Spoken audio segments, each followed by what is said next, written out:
So hello everyone and good evening सभी को। उम्मीद करता हूँ मेरी वॉइस प्रॉपर आ रही होगी सभी तक। एक बार कंफर्म कर देंगे। तो आज हम लोग की बिगिनिंग होने वाली है एसएससी जीके बैच 2.0 जो हम लोगों ने स्टार्ट किया है for all the assessee exams 2024। तो यहाँ से हम लोग स्टार्ट करने वाले हैं आज हिस्ट्री से। ठीक है, पहले एक बार कंफर्म करिए सारी चीज़ें सही हैं कि नहीं। सत्यम, विकास, अक्षय, रोहन, तुषार, ऋतु, अमित, आकाश, पूजा, संदीप, सभी को good evening. All clear, okay. तो चलिए स्टार्ट करते हैं फिर। और आई नो कि बहुत सारे ये पाकिस्तान जिंदाबाद कौन लिख रहा है, गौरव गुप्ता, क्या मतलब सीधे सीधे बोल देते हैं कि सर हड़का दीजिए थोड़ा सा, ऐसे घुमा फिरा के बोलने की क्या ज़रूरत है। तो कमेंट में अब हर का सबका तो मैं रेगुलेट नहीं कर पाऊंगा, लेकिन मैं सीरियस बच्चों से बात कर रहा हूँ जो सीरियस हैं थोड़े से। आप लोगों के कुछ डाउट्स भी होंगे बैच को लेके, ठीक है, तो उनको मैं लास्ट में कैटर करूँगा। ठीक है, और जिन लोगों को नहीं पता हम लोग किस तरह से चीज़ें करते हैं, काफ़ी लोगों को तो पता होगा, तो उन लोगों के लिए मैं शुरुआत में बता देता हूँ कुछ चीज़ें, कुछ डाउट्स तो आप कैसे रिजॉल्व हो जाएंगे। सबसे पहली बात तो ये है कि ये जो हम लोग का बैच स्टार्ट हुआ है, आप लोगों को पता है कि इसकी जो क्लासेज हैं वो लाइव फ्री रहेंगी यूट्यूब पे। ठीक है, और इसके बाद ये आपका जो बैच है, ठीक है, जिन लोगों ने बैच में एनरोल किया है परमार अकेडमी ऐप में, तो उन लोगों को वो रिकॉर्डिंग्स और साथ ही साथ जो हैंड रिटन नोट्स हैं वो आपको मिल जाएंगे आपके कहाँ पे, एप्लीकेशन पे। ठीक है, परमार अकेडमी ऐप पे। ऑलराइट, तो क्योंकि मैं काफ़ी लोगों के डाउट्स ये देख रहा था कि सर ये क्लास तो लाइव है यूट्यूब पे, तो इसके रिगार्डिंग मैंने पहले ही चीज़ें बता दी थी। और जिन लोगों को और अधिक जानना है तो मैं उसका वीडियो का जो लिंक है वो डिस्क्रिप्शन में डलवा दूंगा, जिसमें मैंने बैच अनाउंसमेंट किया था और सारी चीज़ें आपको बताई थी। ठीक है, बाकी यहाँ पे जो डाउट्स होंगे आपके, जिस तरह से हम लोग जब चीज़ें कवर करते चलेंगे, तो पहली बात तो ये, जो भी आप लोगों का डाउट होगा तो मैं खुद से पूछूंगा आपसे कि अगर आपका कुछ डाउट है तो आप कमेंट में लिख सकते हैं। मैं रेगुलरली आपके कमेंट नहीं चेक करने वाला हूँ, उससे थोड़ा क्लास का फ्लो बिगड़ता है। ठीक है, और जो मेन मुझे चीज़ें डिलीवर करनी है वो कहीं ना कहीं उसमें हिंड्रेंस क्रिएट होता है और आपको भी डिस्टर्बेंस होता है मैक्सिमम लोगों को। ठीक है, तो जो भी आपके डाउट्स हैं चिंता मत करिए कि वो सारी चीज़ें रिजॉल्व मैं करूँगा, जैसे कि जब मैंने पूछूंगा या फिर वीडियो के लास्ट में हम लोग सारी चीज़ें कर लेंगे। ठीक है, जो भी आपके डाउट्स होंगे। और आपको ये पता होना चाहिए कि हम लोग जो भी चैप्टर करेंगे उसके PYQs यानी कि एसएससी के एग्ज़ाम्स में या फिर जैसे कोई अदर एग्ज़ाम में भी रेलेवेंट जो क्वेश्चंस आए हुए हैं उनको भी हम करते हैं। ठीक है, अभी तक जो भी हम लोग का जो पुराना बैच रहा है, और अभी उसमें भी मतलब उसका एंड हो रहा है हिस्ट्री से और आप लोगों का स्टार्ट हो रहा है हिस्ट्री से। ठीक है, तो हम लोगों ने कोई एक सिंगल चैप्टर ऐसा नहीं किया जिसमें कि हम लोगों ने PYQs ना किए हों। तो सारी चीज़ें हम पहले समझेंगे थ्योरेटिकल, और उसके बाद जो MCQs हैं, PYQs हैं, उनको हम लास्ट में सॉल्व करेंगे। ऑलराइट, उस टॉपिक पे बेस्ड। तो आई होप कुछ लोगों के यहाँ पे डाउट्स क्लियर हो गए होंगे। ठीक है, आपसे रिलेटेड और सारी चीज़ें। तो लाइव तो ये फ्री है यूट्यूब पे, बिकॉज ये बैच ही क्लासेस हैं, और इसको मैंने फ्री इसलिए कर रखा है ताकि अगर किसी को कोई लेक्चर देखना है पूरा बैच में एनरोल करने की उसको ज़रूरत नहीं पड़ती है, लगती है, तो वो सिर्फ लाइव क्लास ही ले सकता है यूट्यूब पे। अगर आपसे मैनेज नहीं हो पाता है देन रिकॉर्डिंग और जो हैंड रिटन नोट्स और जो वीकली क्विजेज हैं वो आपकी परमार अकेडमी ऐप पे हुआ करेंगी। ऑलराइट, तो चलिए without wasting much time start करते हैं, और बाकी जो आपके डाउट्स हैं वो मैं लास्ट में कवर करने वाला हूँ। ठीक है, चलिए PYQ सीरीज़ स्टार्ट होगी 1 जनवरी से। 1 जनवरी से आपकी PYQ सीरीज़ स्टार्ट होगी। तो आज हम लोग स्टार्ट करने वाले हैं हिस्ट्री। ऑलराइट, और एक चीज़, चलो मैं आपको पहले तो हिस्ट्री स्टार्ट करता हूँ, फिर मैं आपको एक बहुत ही इंटरेस्टिंग वीडियो दिखाने वाला हूँ आज लास्ट में। मतलब मज़ा आ जाएगा आपको देख के एकदम। ठीक है, काफ़ी मेहनत लगी उसको बनाने में। तो खैर अभी पहले हम हिस्ट्री पे फोकस करते हैं। वो मतलब वीडियो कुछ ऐसा नहीं कि आप कुछ गलत मत समझिएगा वो वीडियो आपका हिस्ट्री से रिलेटेड होगा। ठीक है, तो हिस्ट्री को हम 3 पार्ट्स में डिवाइड करते हैं। इतना तो सबको पता होगा कि एक पार्ट होता है आपका एंशेंट, जिसको एंशेंट हिस्ट्री बोलते हैं, जिसको प्राचीन भारत बोलते हैं हिंदी में। दूसरा होता है हमारा मेडाइवल हिस्ट्री, ठीक है, जिसको कि हम मध्यकालीन भारत बोलते हैं। और तीसरा है हमारा मॉडर्न हिस्ट्री, दैट इज़ आधुनिक भारत। ठीक है, तो ये तीनों हिस्ट्री के आपके पार्ट्स हैं और इन तीनों को हमें कवर करना है। यहाँ पे हम लोग स्टार्ट करने वाले हैं किससे, एंशेंट से, बिकॉज हम क्रोनोलॉजिकल ऑर्डर में चलेंगे, नहीं तो हमारे मोटा भाई नाराज़ हो जाएंगे, है ना। क्रोनोलॉजी ये समझनी चाहिए और क्रोनोलॉजी में ही चलना चाहिए, यानी कि डेट वाइज हमें चलना चाहिए। अब एंशेंट हिस्ट्री की अगर हम बात करें तो एंशेंट हिस्ट्री सबसे बड़ी है, then medieval and then modern. Modern सबसे छोटी है। ठीक है, रही बात इंपॉर्टेंस की, तो इंपॉर्टेंस तीनों की इक्वल है। ठीक है, 1/3 1/3 और 1/3 आप बोल सकते हो कि इक्वली इंपॉर्टेंट है। ठीक है, अभी हम एंशियंट हिस्ट्री स्टार्ट करने वाले हैं और ये क्यों इतना बड़ा पीरियड है अभी आपको धीरे धीरे चीज़ें समझ में आएंगी। एंशियंट हिस्ट्री को स्टार्ट करते हैं। ठीक है, बट मैं आपको थोड़ा सा सरप्राइज देता हूँ, हम हिस्ट्री नहीं पढ़ेंगे अभी, हम हिस्ट्री से स्टार्ट ही नहीं करेंगे, हम स्टार्ट करेंगे आर्कियोलॉजी से, पुरातत्व से। ठीक है, इसको हिंदी में पुरातत्व बोलते हैं, आर्कियोलॉजी से। आर्कियोलॉजी और हिस्ट्री दोनों अलग होती हैं, पहले तो ये समझिए। आर्कियोलॉजी और हिस्ट्री दोनों अलग होती हैं। अंतर क्या होता है दोनों में? दोनों में अंतर ये होता है कि हिस्ट्री आपकी रिटन होती है, हिस्ट्री आपकी रिटन फॉर्म में होती है, यानी कि कोई टेक्स्ट है हमारे पास जिससे हमें यह पता चलता है कि हाँ इस साल ये घटना हुई थी। आर्कियोलॉजी में ऐसा नहीं है, हमारे पास रिटन टेक्स्ट नहीं है जिसको कि हम पढ़ सकें, जिसको कि हम डिसाइफर कर सकें और ये पता लगा सकें कि हाँ नहीं जो चीज़ ये चीज़ इस साल में ऐसे हुई ही थी। तो फिर आर्कियोलॉजी में हमें चीज़ें कैसे पता चलती हैं? यहाँ पे हमें चीज़ें खुदाई से पता चलती हैं। खुदाई, वो खुदाई नहीं, ठीक है, खुदा वाली खुदाई नहीं, ये खुदाई है जो गड्ढों की खुदाई आप बोल सकते हैं, उस टाइप की, जिसको इंग्लिश में हम टर्म देते हैं एक्सकवेशन। जो हमारे आर्कियोलॉजिस्ट होते हैं वो क्या करते हैं? पुरातत्वविद, वो जाते हैं, वो चीज़ें एक्सकेवेट करते हैं, वहाँ से मान लो उनको कुछ हड्डी मिल गई, कुछ एक पर्टिकुलर ग्रिड पैटर्न देखने को मिल गया, कुछ मान लेते हैं कि एक मटका मिल गया, पॉटरी मिल गई, तो वहाँ से हम चीज़ों को पता लगाते हैं। अच्छा यहाँ पे घोड़ा, यहाँ पे मतलब जैसे कि आपने हड़प्पा का नाम तो भाई सब ने सुना होगा, अभी हम लोगों ने हड़प्पा कुछ नहीं पढ़ा है ना, लेकिन सब ने हड़प्पा मोहनजोदारो पे मूवी भी बनी थी, सब ने उसको ये चीज़ पता होगी। ठीक है, तो वो कैसे पता चला कि वो एक सिविलाइजेशन था? भाई कुछ लोग गए होंगे, ठीक है, उनको कुछ सबूत ऐसे मिले होंगे, फिर उसकी खुदाई की गई होगी और फिर पता चला ये तो पूरा एक सिविलाइजेशन यहाँ पे एग्जिस्ट करता था इस एरिया में। तो फिर वहाँ से मान लो कुछ बोन मिल गई हमें, एक मान लो कि टाइगर की बोन मिल गई, तो हमें पता चला अच्छा यहाँ टाइगर भी रहते थे। डॉग की बोन मिल गई, हमें डॉग का पता चल गया। फिर हमने देखा कि एक इंसान का कंकाल है, उसके बगल में कुत्ते का कंकाल है, और सिर्फ एक जगह नहीं मल्टीपल जगह में। तो फिर हमें ये पता लगा कि नहीं, जो कुत्तों को इंसानों के साथ उनके मालिक के साथ दफनाया जाता था। तो ये सारी चीज़ें हमें आर्कियोलॉजी से पता चलती है, और हम आर्कियोलॉजी ही पढ़ने वाले हैं। क्यों? क्योंकि अभी मैंने हिस्ट्री को 3 पार्ट में डिवाइड किया, ठीक है, एंशिएंट, मेडिवल और मॉडर्न। अब मैं इस एंशिएंट हिस्ट्री को भी 3 पार्ट में डिवाइड करने वाला हूं। इस एंशिएंट हिस्ट्री को भी मैं 3 पार्ट में डिवाइड करूंगा, या फिर मैं कुछ इस तरह से लिख दूं कि एंशिएंट हिस्ट्री को नहीं, बल्कि हम अभी क्योंकि आर्कियोलॉजी पढ़ रहे हैं, ठीक है, तो मैं आर्कियोलॉजी को इसको 3 पार्ट में डिवाइड करता हूं अभी। ठीक है, हिस्ट्री को अभी साइड में रखते हैं, अभी आर्कियोलॉजी समझते हैं। ठीक है, आर्कियोलॉजी को मैं 3 पार्ट में डिवाइड कर सकता हूं। एक तो स्टोन एज, दूसरा है हमारा कॉपर एज, और तीसरा है हमारा ब्रॉन्ज एज। क्या है? Bronze age. आर्कियोलॉजी में 3 एजेस हैं, स्टोन एज, कॉपर एज और ब्रॉन्ज एज। ये आर्कियोलॉजी के पार्ट हैं। आयरन एज जो इसके बाद स्टार्ट होती है वो आर्कियोलॉजी का पार्ट नहीं है। अब ये स्टोन, कॉपर और ब्रॉन्ज क्यों बोल रहे हैं? क्योंकि इस एज इस एज में, यानी कि इस एज में जो लोग रहते थे इस पर्टिकुलर टाइम पीरियड पे, वो टाइम पीरियड क्या था, कितने साल पहले की हम बात कर रहे हैं, वो अभी हम देखेंगे। तो वहाँ के लोग स्टोन यूज़ करते थे, पत्थर यूज़ करते थे।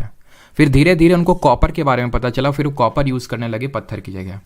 ठीक है, और वो फिर कॉपर से धीरे धीरे उनको टिन मिल गया, एक मेटल होता है, और उन दोनों को मिक्स करवाया और एक एलॉय बना लिया, एक मिश्र धातु बना ली ब्रॉन्ज।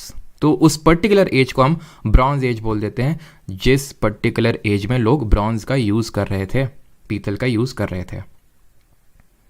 क्लियर? तो आर्कियोलॉजी समझ ली, हमें ये पढ़ना है। आज के लेक्चर में हम ये दोनों पढ़ने वाले हैं और कल के लेक्चर में हम ये पढ़ेंगे। स्टोन एज और कॉपर एज जो आज के लेक्चर में हम पढ़ेंगे, इसको हम प्री हिस्टोरिक पीरियड भी बोल देते हैं। इसको हम बोल देते हैं प्री हिस्टोरिक, हिस्ट्री से पहले का, और इसको बोल देते हैं प्रोटो हिस्टोरिक। प्रोटो हिस्टोरिक, इसको बोलते हैं प्री हिस्टोरिक और इसको प्रोटो हिस्टोरिक। ये तो समझ में आ गया सर कि ये हिस्ट्री से पहले का है, इसलिए प्री हिस्टोरिक। और ये क्या है, इसको प्रोटो क्यों, इसको भी प्री में क्यों नहीं रखा? इसका रीज़न ये है कि यहाँ पे हमें कोई रिटन टेक्स्ट नहीं मिला, हमें कोई रिटन एविडेंस या फिर रिटन टेक्स्ट नहीं मिला, बट यहाँ पे मिला। अब मुझे पता है कुछ लोगों के दिमाग में बात आ रही है, सर कैसी दोगली बात कर रहे हैं आप, ये अभी तो आपने बोला था कि मतलब ये क्योंकि रिटन टेक्स्ट नहीं मिला था तो उसको हम हिस्ट्री में रखते हैं और बाकी आर्कियोलॉजी में रखते हैं। अभी बोल रहे हैं कि इसमें रिटन टेक्स्ट मिला था, बिल्कुल मिला था इसमें, लेकिन सिर्फ मिलने से बात थोड़ी ना हो जाएगी। यहाँ पे मैंने क्या बोला था, रिटन टेक्स्ट होना चाहिए, ध्यान से अगर आपने मेरे वर्ड्स को सुना हो, जिसको कि हम डिसाइफर कर सकते हैं, जिसको कि हम पढ़ सकते हैं। ये जो टेक्स्ट यहाँ पे हमें मिला है, इसको, इस ब्रॉन्ज एज को, ये हड़प्पा वाला जो एज है उसको ब्रॉन्ज एज ही बोलते हैं। यहाँ पे हमें टेक्स्ट मिला है लिखा हुआ, वो लोग कुछ लिख के गए हैं, ठीक है, लेकिन हम उसको पढ़ नहीं पाए हैं आज तक भी, कि वो क्या भाषा है, क्या लिखना चाह रहे हैं वो, आज तक हम उसको पढ़ नहीं पाए हैं। इसलिए इसको हम प्रोटो हिस्टोरिक बोलते हैं। Is that clear? यहाँ तक सभी को चीज़ें क्लियर हैं या फिर नहीं, पहले ये बताइए।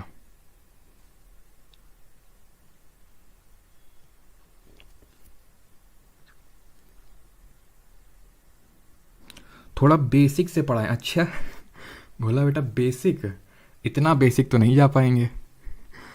अब कहाँ, मतलब क्या खुदाई करके क्या पाताल लोक में घुस जाओगे क्या? स्टोन के आगे और क्या निकालोगे भाई? ये चीज़ आई होप सभी को समझ में आ गई। वैसे इसमें कोई समझने लायक वैसे ज़्यादा चीज़ भी नहीं थी। अब मैंने हिस्ट्री को 3 पार्ट में डिवाइड किया, एंशिएंट, मिडाइवल और मॉडर्न। क्लियर? फिर मैंने आपको बताया आर्कियोलॉजी और हिस्ट्री में क्या डिफरेंस होता है। आर्कियोलॉजी को मैंने 3 पार्ट में डिवाइड किया, stone age, copper age, bronze age. अब मैं स्टोन एज को 3 पार्ट में डिवाइड करूँगा। इस स्टोन एज को यहाँ पे मैं 3 पार्ट में डिवाइड करने वाला हूँ। पीलियोलिथिक, पीलियोलिथिक, और यहाँ पे आई थिंक मैंने हिंदी में नहीं लिखा है, इसको मैं हिंदी में लिख देता हूँ। ये जो आपका प्री हिस्टोरिक है, इसको हम प्राग ऐतिहासिक काल बोलते हैं, ठीक है, प्राग ऐतिहासिक, ऐतिहासिक काल, राइट। और इसको प्रोटो वाले को बोलते हैं आग, ठीक है, आग ऐतिहासिक काल। और इसके बाद जो हमारा आयरन एज स्टार्ट होता है उसको हम एक्चुअल में हिस्ट्री मानते हैं। अब आयरन एज, आयरन जब हमें मिलता है, कब मिलता है? जब वैदिक कल्चर हमारा स्टार्ट होता है। तो वहाँ पे हमारे डिफरेंट वेदास लिखे गए, ऋग्वेद, सामवेद, यजुर्वेद, अथर्ववेद। तो वहाँ से हमें चीज़ें पता चलती हैं और उसको हम पढ़ भी पाते हैं, इसलिए वो हिस्ट्री है, इसलिए वो ऐतिहासिक काल है। आयरन एज इसलिए बोलते हैं बिकॉज वहीं पे सबसे पहली बार हमें आयरन मिला, ठीक। पीलियोलिथिक, इसको हिंदी में बोलते हैं पूरा पाषाण काल, ठीक है। दूसरा है हमारा मीजोलिथिक, जिसको कि हम मध्य पाषाण काल बोलते हैं, मीजोलिथिक। और तीसरा है हमारा नियोलिथिक, नियोलिथिक, जिसको कि हम नवपाषाण काल बोलते हैं। अब हम ये सारी चीज़ें पढ़ क्यों रहे हैं, ये भी तो बात आती है, ये सारी चीज़ें पढ़ क्यों रहे हैं, ठीक है। एग्जाम में क्वेश्चन तो आता है, लेकिन ह्यूमन का एवोल्यूशन कैसे हुआ, कैसे, अब जैसे कि फॉर एग्जांपल आज हम लोग इस जो टेक्नोलॉजी यूज़ कर रहे हैं, आपको लगता है आज से 50 साल बाद ये टेक्नोलॉजी रेलेवेंट होगी, या फिर आज से 100 साल बाद ये टेक्नोलॉजी रेलेवेंट होगी? अभी आप खुद ही देखिए, आप छोटे में कीपैड वाला फ़ोन यूज़ करते थे, है ना। आपने कभी सोचा था कि इतना टेक्नोलॉजी इवॉल्व हो सकता है, इंस्टाग्राम होगा, ठीक है, और ये क्या स्नैपचैट होगा जहाँ आप कुत्ते वाला फ़िल्टर लगाएंगे?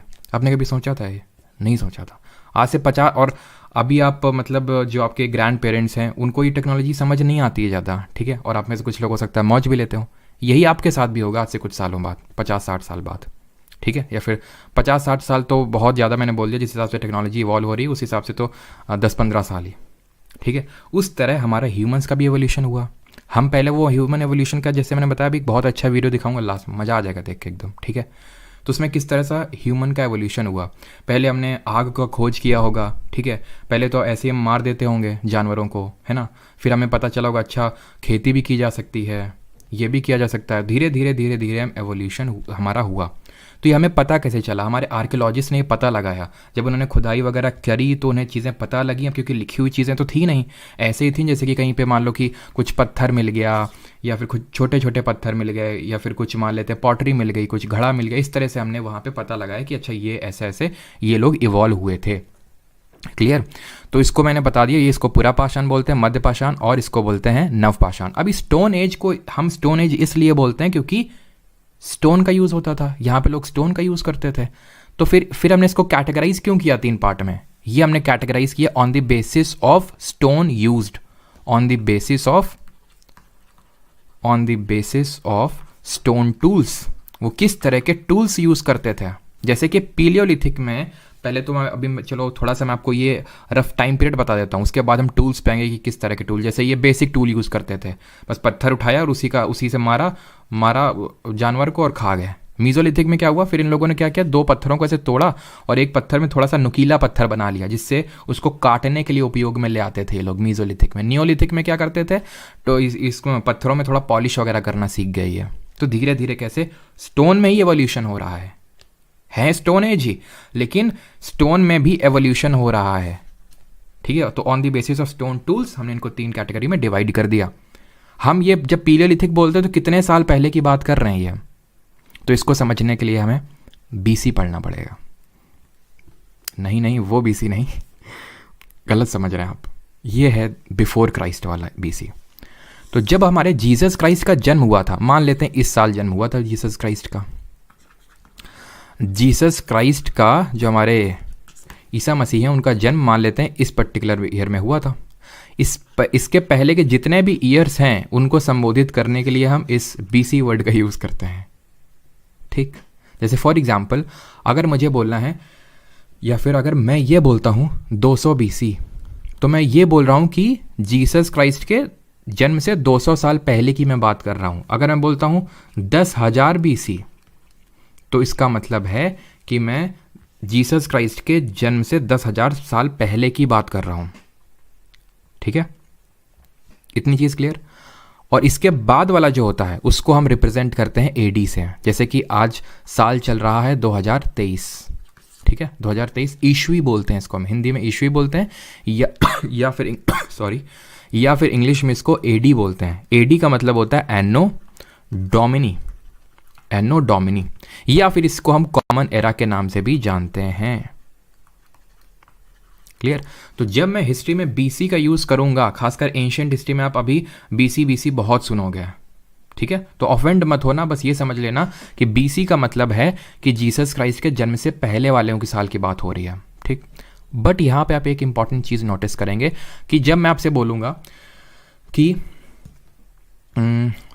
जैसे कि मान लेते हैं फॉर एग्जाम्पल 1000 या फिर मान लेते हैं कि 1000 बीसी की मैं बात कर रहा हूँ, ठीक है। अभी जैसे अगर मैं बात करूँ तो 2023, एक सेकेंड, 2023, 2021, तो 2021 पहले आया था कि 2023? 2021 पहले आया था। 1000 बीसी पहले आया था कि 1200 बीसी पहले आया था? तो आपको लगेगा 1000 बीसी, लेकिन ये गलत है। क्यों? क्योंकि आप खुद सोचो, 1200 तो कुछ यहाँ पे एग्जिस्ट कर रहा होगा ना, 1000 कुछ यहाँ एग्जिस्ट कर रहा होगा ना। धीरे धीरे हम कहाँ पे आ गए? हम धीरे धीरे 0 पे आ रहे हैं। यानी कि जब हम बीसी की बात करते हैं और आगे जाते हैं तो नंबर घटता है। आई अगेन रिपीट, 500 बीसी बाद में आया होगा, 500 बीसी बाद में आया होगा, और जो 600, यहाँ पे मैं लिख देता हूँ, 600 बीसी पहले आया होगा। 600, 500, फिर इस तरह से 400, ठीक है, 400 आया होगा, फिर 200 आया होगा, फिर 100 बीसी आया होगा, और फिर देन 0 से फिर 1 2 3 4, और आज हम कहाँ खड़े हुए हैं? 2023 में, सन 2023 में। तो ये होप ये बीसी वाली जो चीज़ है आपको समझ में आ गई होगी कि बिफोर क्राइस्ट का मतलब क्या होता है। क्लियर? तो जब हम पीलियोलिथिक बोलते हैं तो आप ये मान लो कि इनफाइनाइट पीरियड से लेके 10,000 बीसी तक।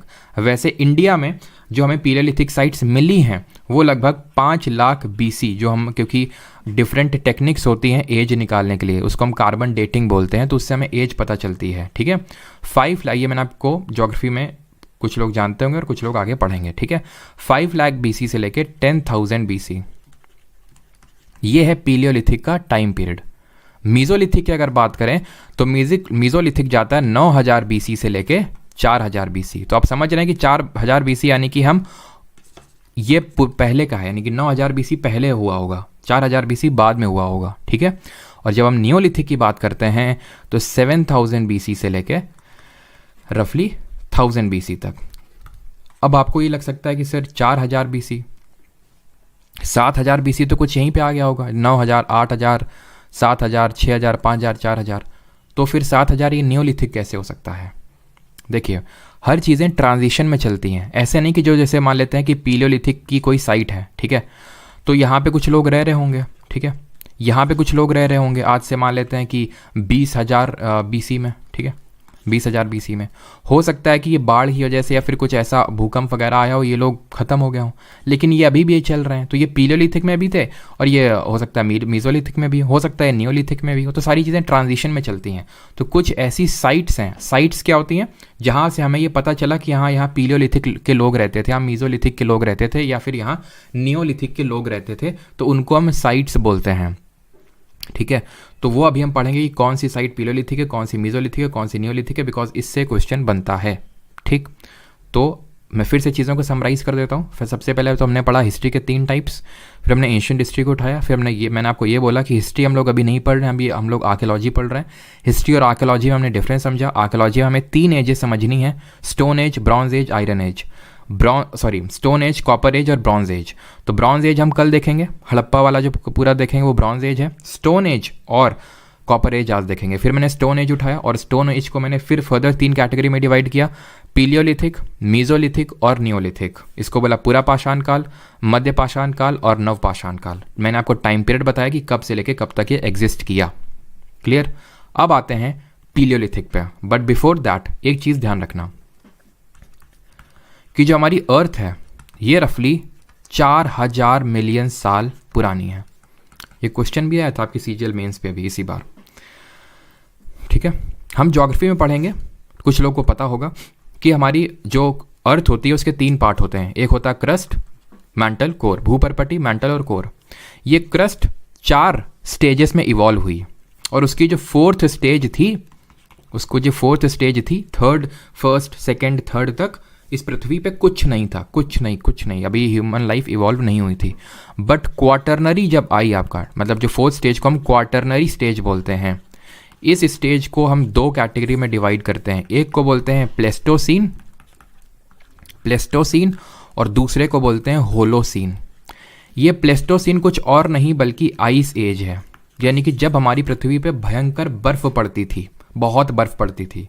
होलोसीन जब ये आइस एज खत्म हो गई, बर्फ पड़ना खत्म हो गई और हमारी अर्थ में हल्का सा आप ये बोल सकते हैं कि ह्यूमिडिटी आ गई और थोड़ा सा गर्माहट आ गई। अब जहाँ पे भी गर्माहट होती है ऑब्वियस सी बात है वहाँ पे चीज़ें फ्लरिश करती हैं, वहाँ पे फ्लोरा और फौना। फ्लोरा का मतलब होता है पेड़ पौधे और फौना का मतलब होता है जीव जंतु। ये फ्लरिश करते हैं बहुत ज़्यादा। आइस एज में बर्फ़ में ज़्यादा फ्लरिश नहीं कर पाते हैं।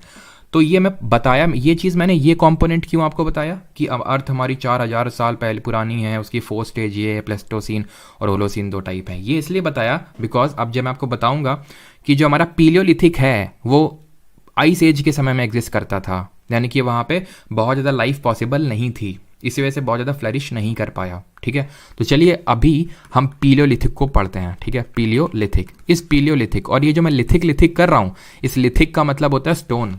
पीलियो का मतलब होता है ओल्ड और लिथिक का मतलब है पीलियो का मतलब ओल्ड और लिथिक का मतलब स्टोन। फिर मैंने आपको बताया था मीजोलिथिक, मीजो का मतलब होता है मिडिल और लिथिक का मतलब स्टोन। नियोलिथिक, नियो का मतलब न्यू, लिथिक का मतलब stone. New stone as, middle stone age, old stone as. Is that clear. अब इस पीलियोलिथिक को मैं फिर 3 कैटेगरी में डिवाइड कर दूंगा। ठीक है, एक है आपका अर्ली या फिर लोअर या फिर अर्ली पेलियोलिथिक, शॉर्ट में पीलियो लिख रहा हूं। ठीक है, मिडिल पीलियोलिथिक और तीसरा है आपका अपर पीलियोलिथिक। थोड़ा सा डिफरेंस समझ लेते हैं।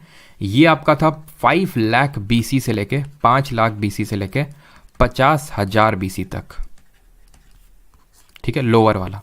मिडिल वाले की अगर बात करें तो 50,000 BC से लेके 40,000 BC तक, और अगर हम अपर पीलियो की बात करें तो 40,000 BC से लेके 10,000 BC तक हमें देखने को मिलता है।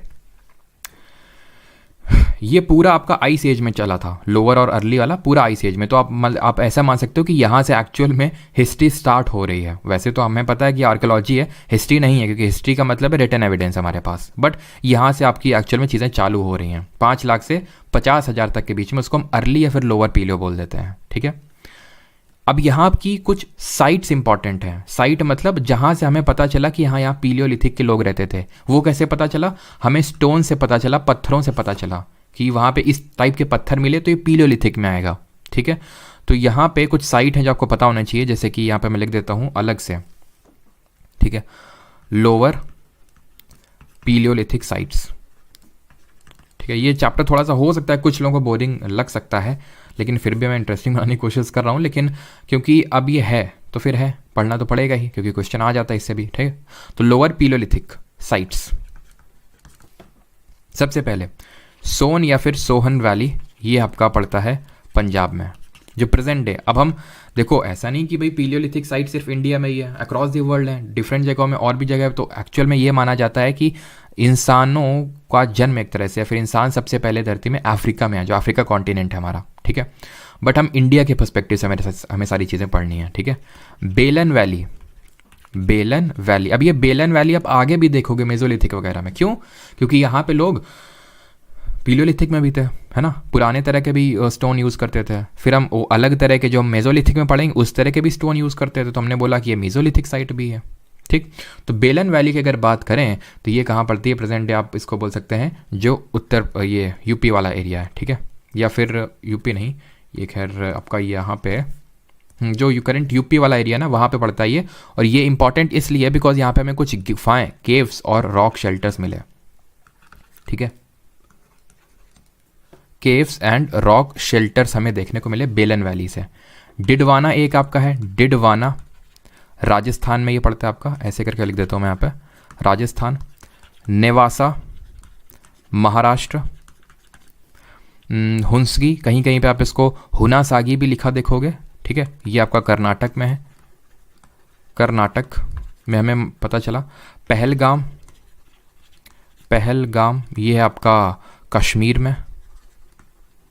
एंड पटने, पटने है ये आपका महाराष्ट्र में। और ये इंपॉर्टेंट इसलिए है बिकॉज सबसे पहले हमें ऑस्ट्रिचेस के जो एविडेंस हैं वो इसी पर्टिकुलर साइट से मिले, जो कि है पटने करके। इस पे आई थिंक क्वेश्चन भी आ चुका है, आई एम नॉट श्योर, लेकिन ये इंपॉर्टेंट है, ये ध्यान रखिएगा। ठीक है, आगे बढ़ें। क्लियर, चलो, तो यहाँ पे आप ये लिख लेना। ठीक है, यहाँ पे आप उत्तर प्रदेश लिख लेना, यूपी।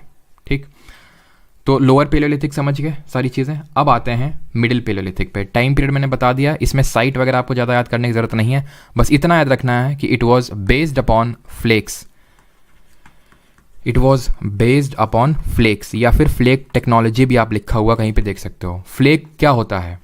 ये पत्थर है, ये दूसरा पत्थर है, दोनों को मारा और हमने फ्लेक क्रिएट कर लिया, यानी कि थोड़े से डिज़ाइनदार पत्थर, डिज़ाइनर पत्थर क्रिएट कर लिए, यानी कि ऐसे पत्थर क्रिएट कर लिए जिसमें कि थोड़ा सा धार है।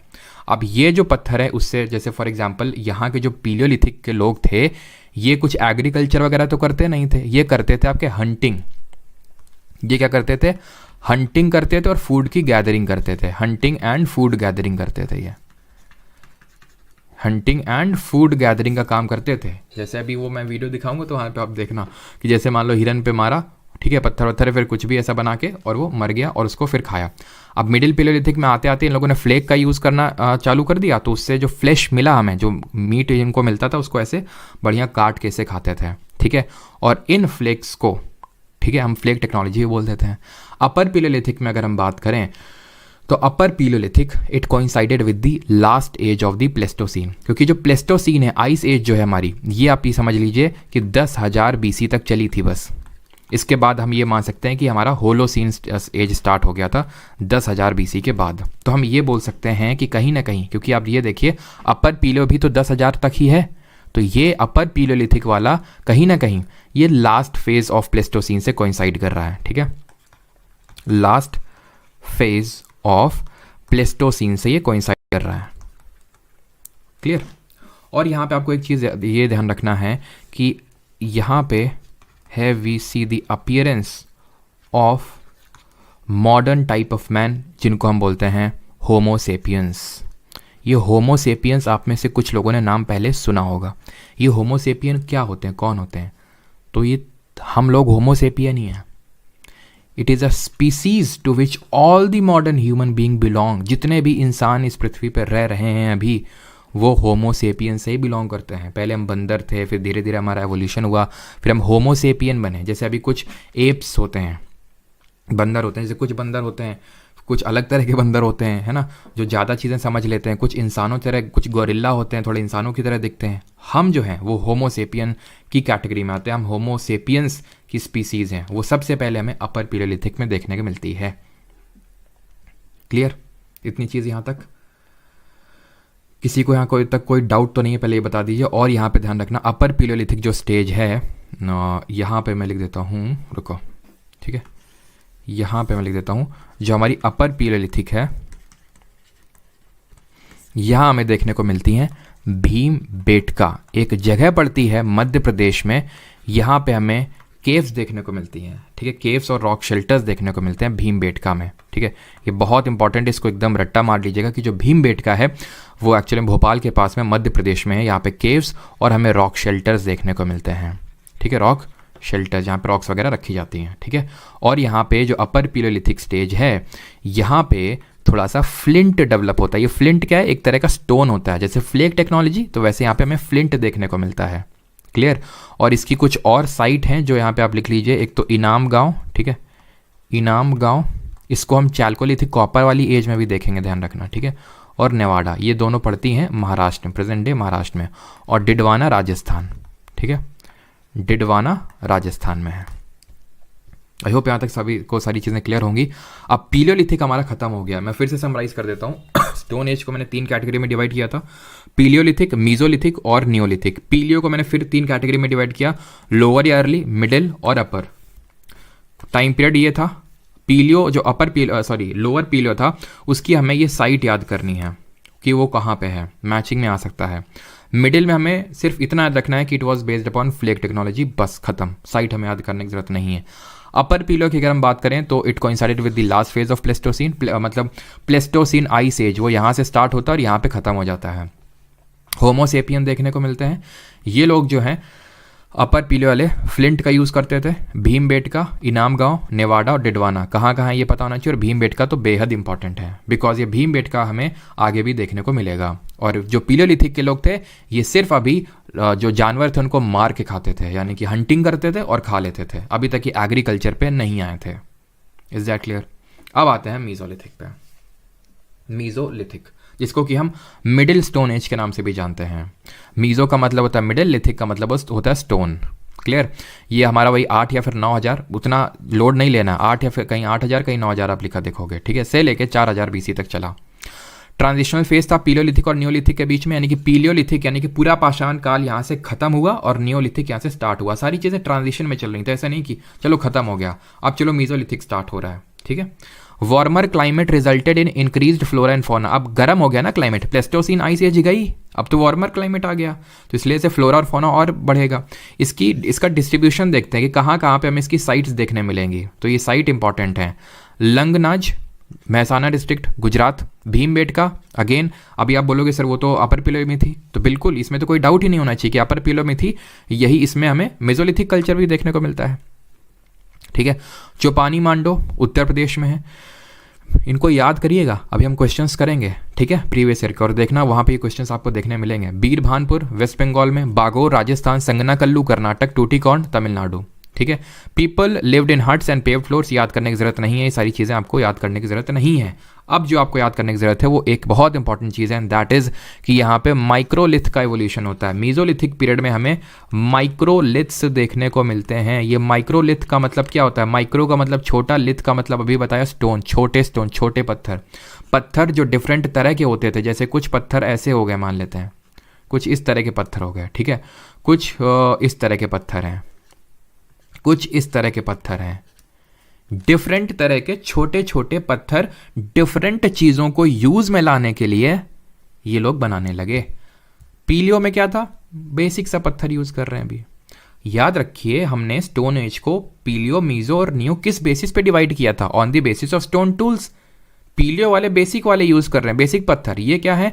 और इसमें भी जब हमने 3 कैटेगरी में डिवाइड किया तो ये भी हमने on the basis of stone tool ही किया। यहाँ पे बेसिक एकदम यूज कर रहे हैं। यहाँ क्या, थोड़ा सा पत्थर से पत्थर तोड़ के फ्लेक बना लिए, यहाँ फ्लिंट टेक्नोलॉजी बना ली। यहाँ पे क्या था? यहाँ अब इन्होंने छोटे छोटे पत्थर, मेगालिथ का जमाना गया, बड़े पत्थर का जमाना गया, अब माइक्रोलिथ का आ गया, छोटे छोटे पत्थर। फॉर एग्जाम्पल इससे मान लेते हैं कुछ काटते होंगे, ठीक है, इससे मान लेते हैं कुछ दो चीज़ों को रख के, मतलब दो पत्थर का यूज़ करके बीच में रख के कुछ पीसते होंगे, ठीक है। तो छोटे छोटे पत्थर का यहाँ से इवोल्यूशन हुआ। तो मेसोलिथ में माइक्रोलिथ आया, ये हमें पता होनी चाहिए। इसके कुछ साइट्स हैं जहाँ से हमें पता चला, माइक्रोलिथ साइट्स यहाँ पर मैं लिख देता हूँ जो आपको याद करनी है। आई अगेन रिपीट, हैं तो बहुत सारी, लेकिन मैं सिर्फ आपको वही लिखवा रहा हूँ जो इंपॉर्टेंट वाली हैं, ठीक है। तो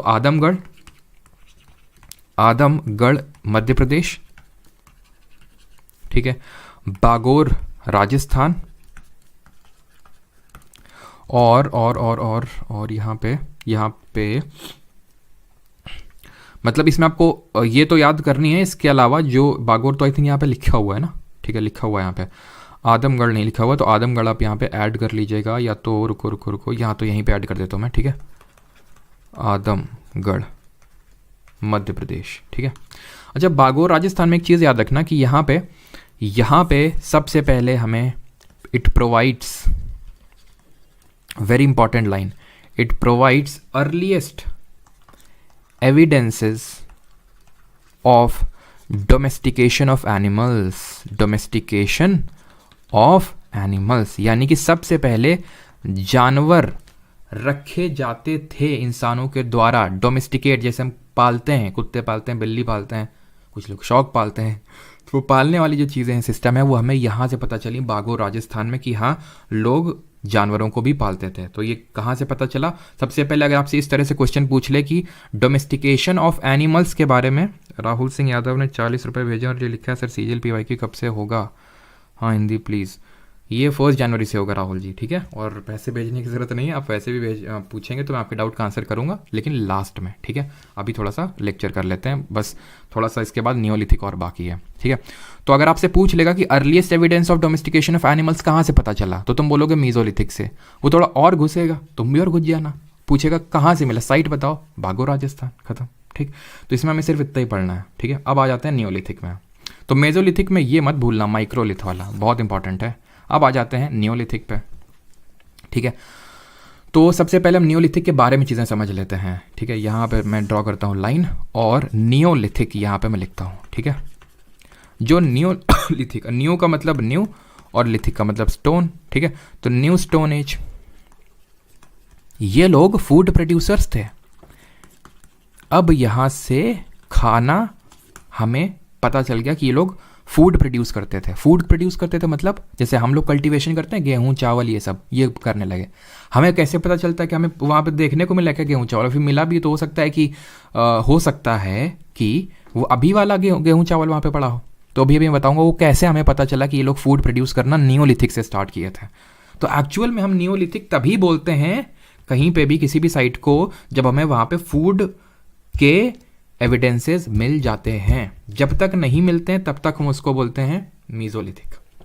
तो भाई अभी आपने अगर एक चीज़ नोटिस किया हो तो मैंने बताया था पीले वाले हंटिंग करते थे और फूड गैदरिंग करते थे, यानी कि मार के खाते थे जानवरों को, गेहूं चावल नहीं उगा पाते थे। नियोलिथिक वाले करने लगे। मीजोलिथिक वाले भी अभी तक ये भी नहीं कर पाए थे एग्रीकल्चर।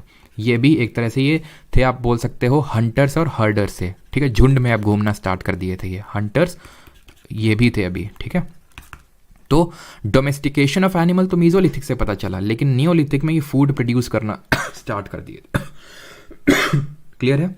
और इसका टाइम पीरियड तो आपको मैंने बता ही दिया था, 7000 BC से लेके 1000 BC। कहीं कहीं पे आप 10,000 BC भी देखेंगे, और वो ट्रू भी है। डिफरेंट जगहों में 10,000 BC पहले ही हमें नियोलिथिक पता चलता है कि नियोलिथिक स्टार्ट हो गया था, फूड प्रोड्यूसिंग चालू हो गई थी। लेकिन हमें अपने इंडियन सब कॉन्टिनेंट में ये सबसे पहले पता चलता है मेहरगढ़ में।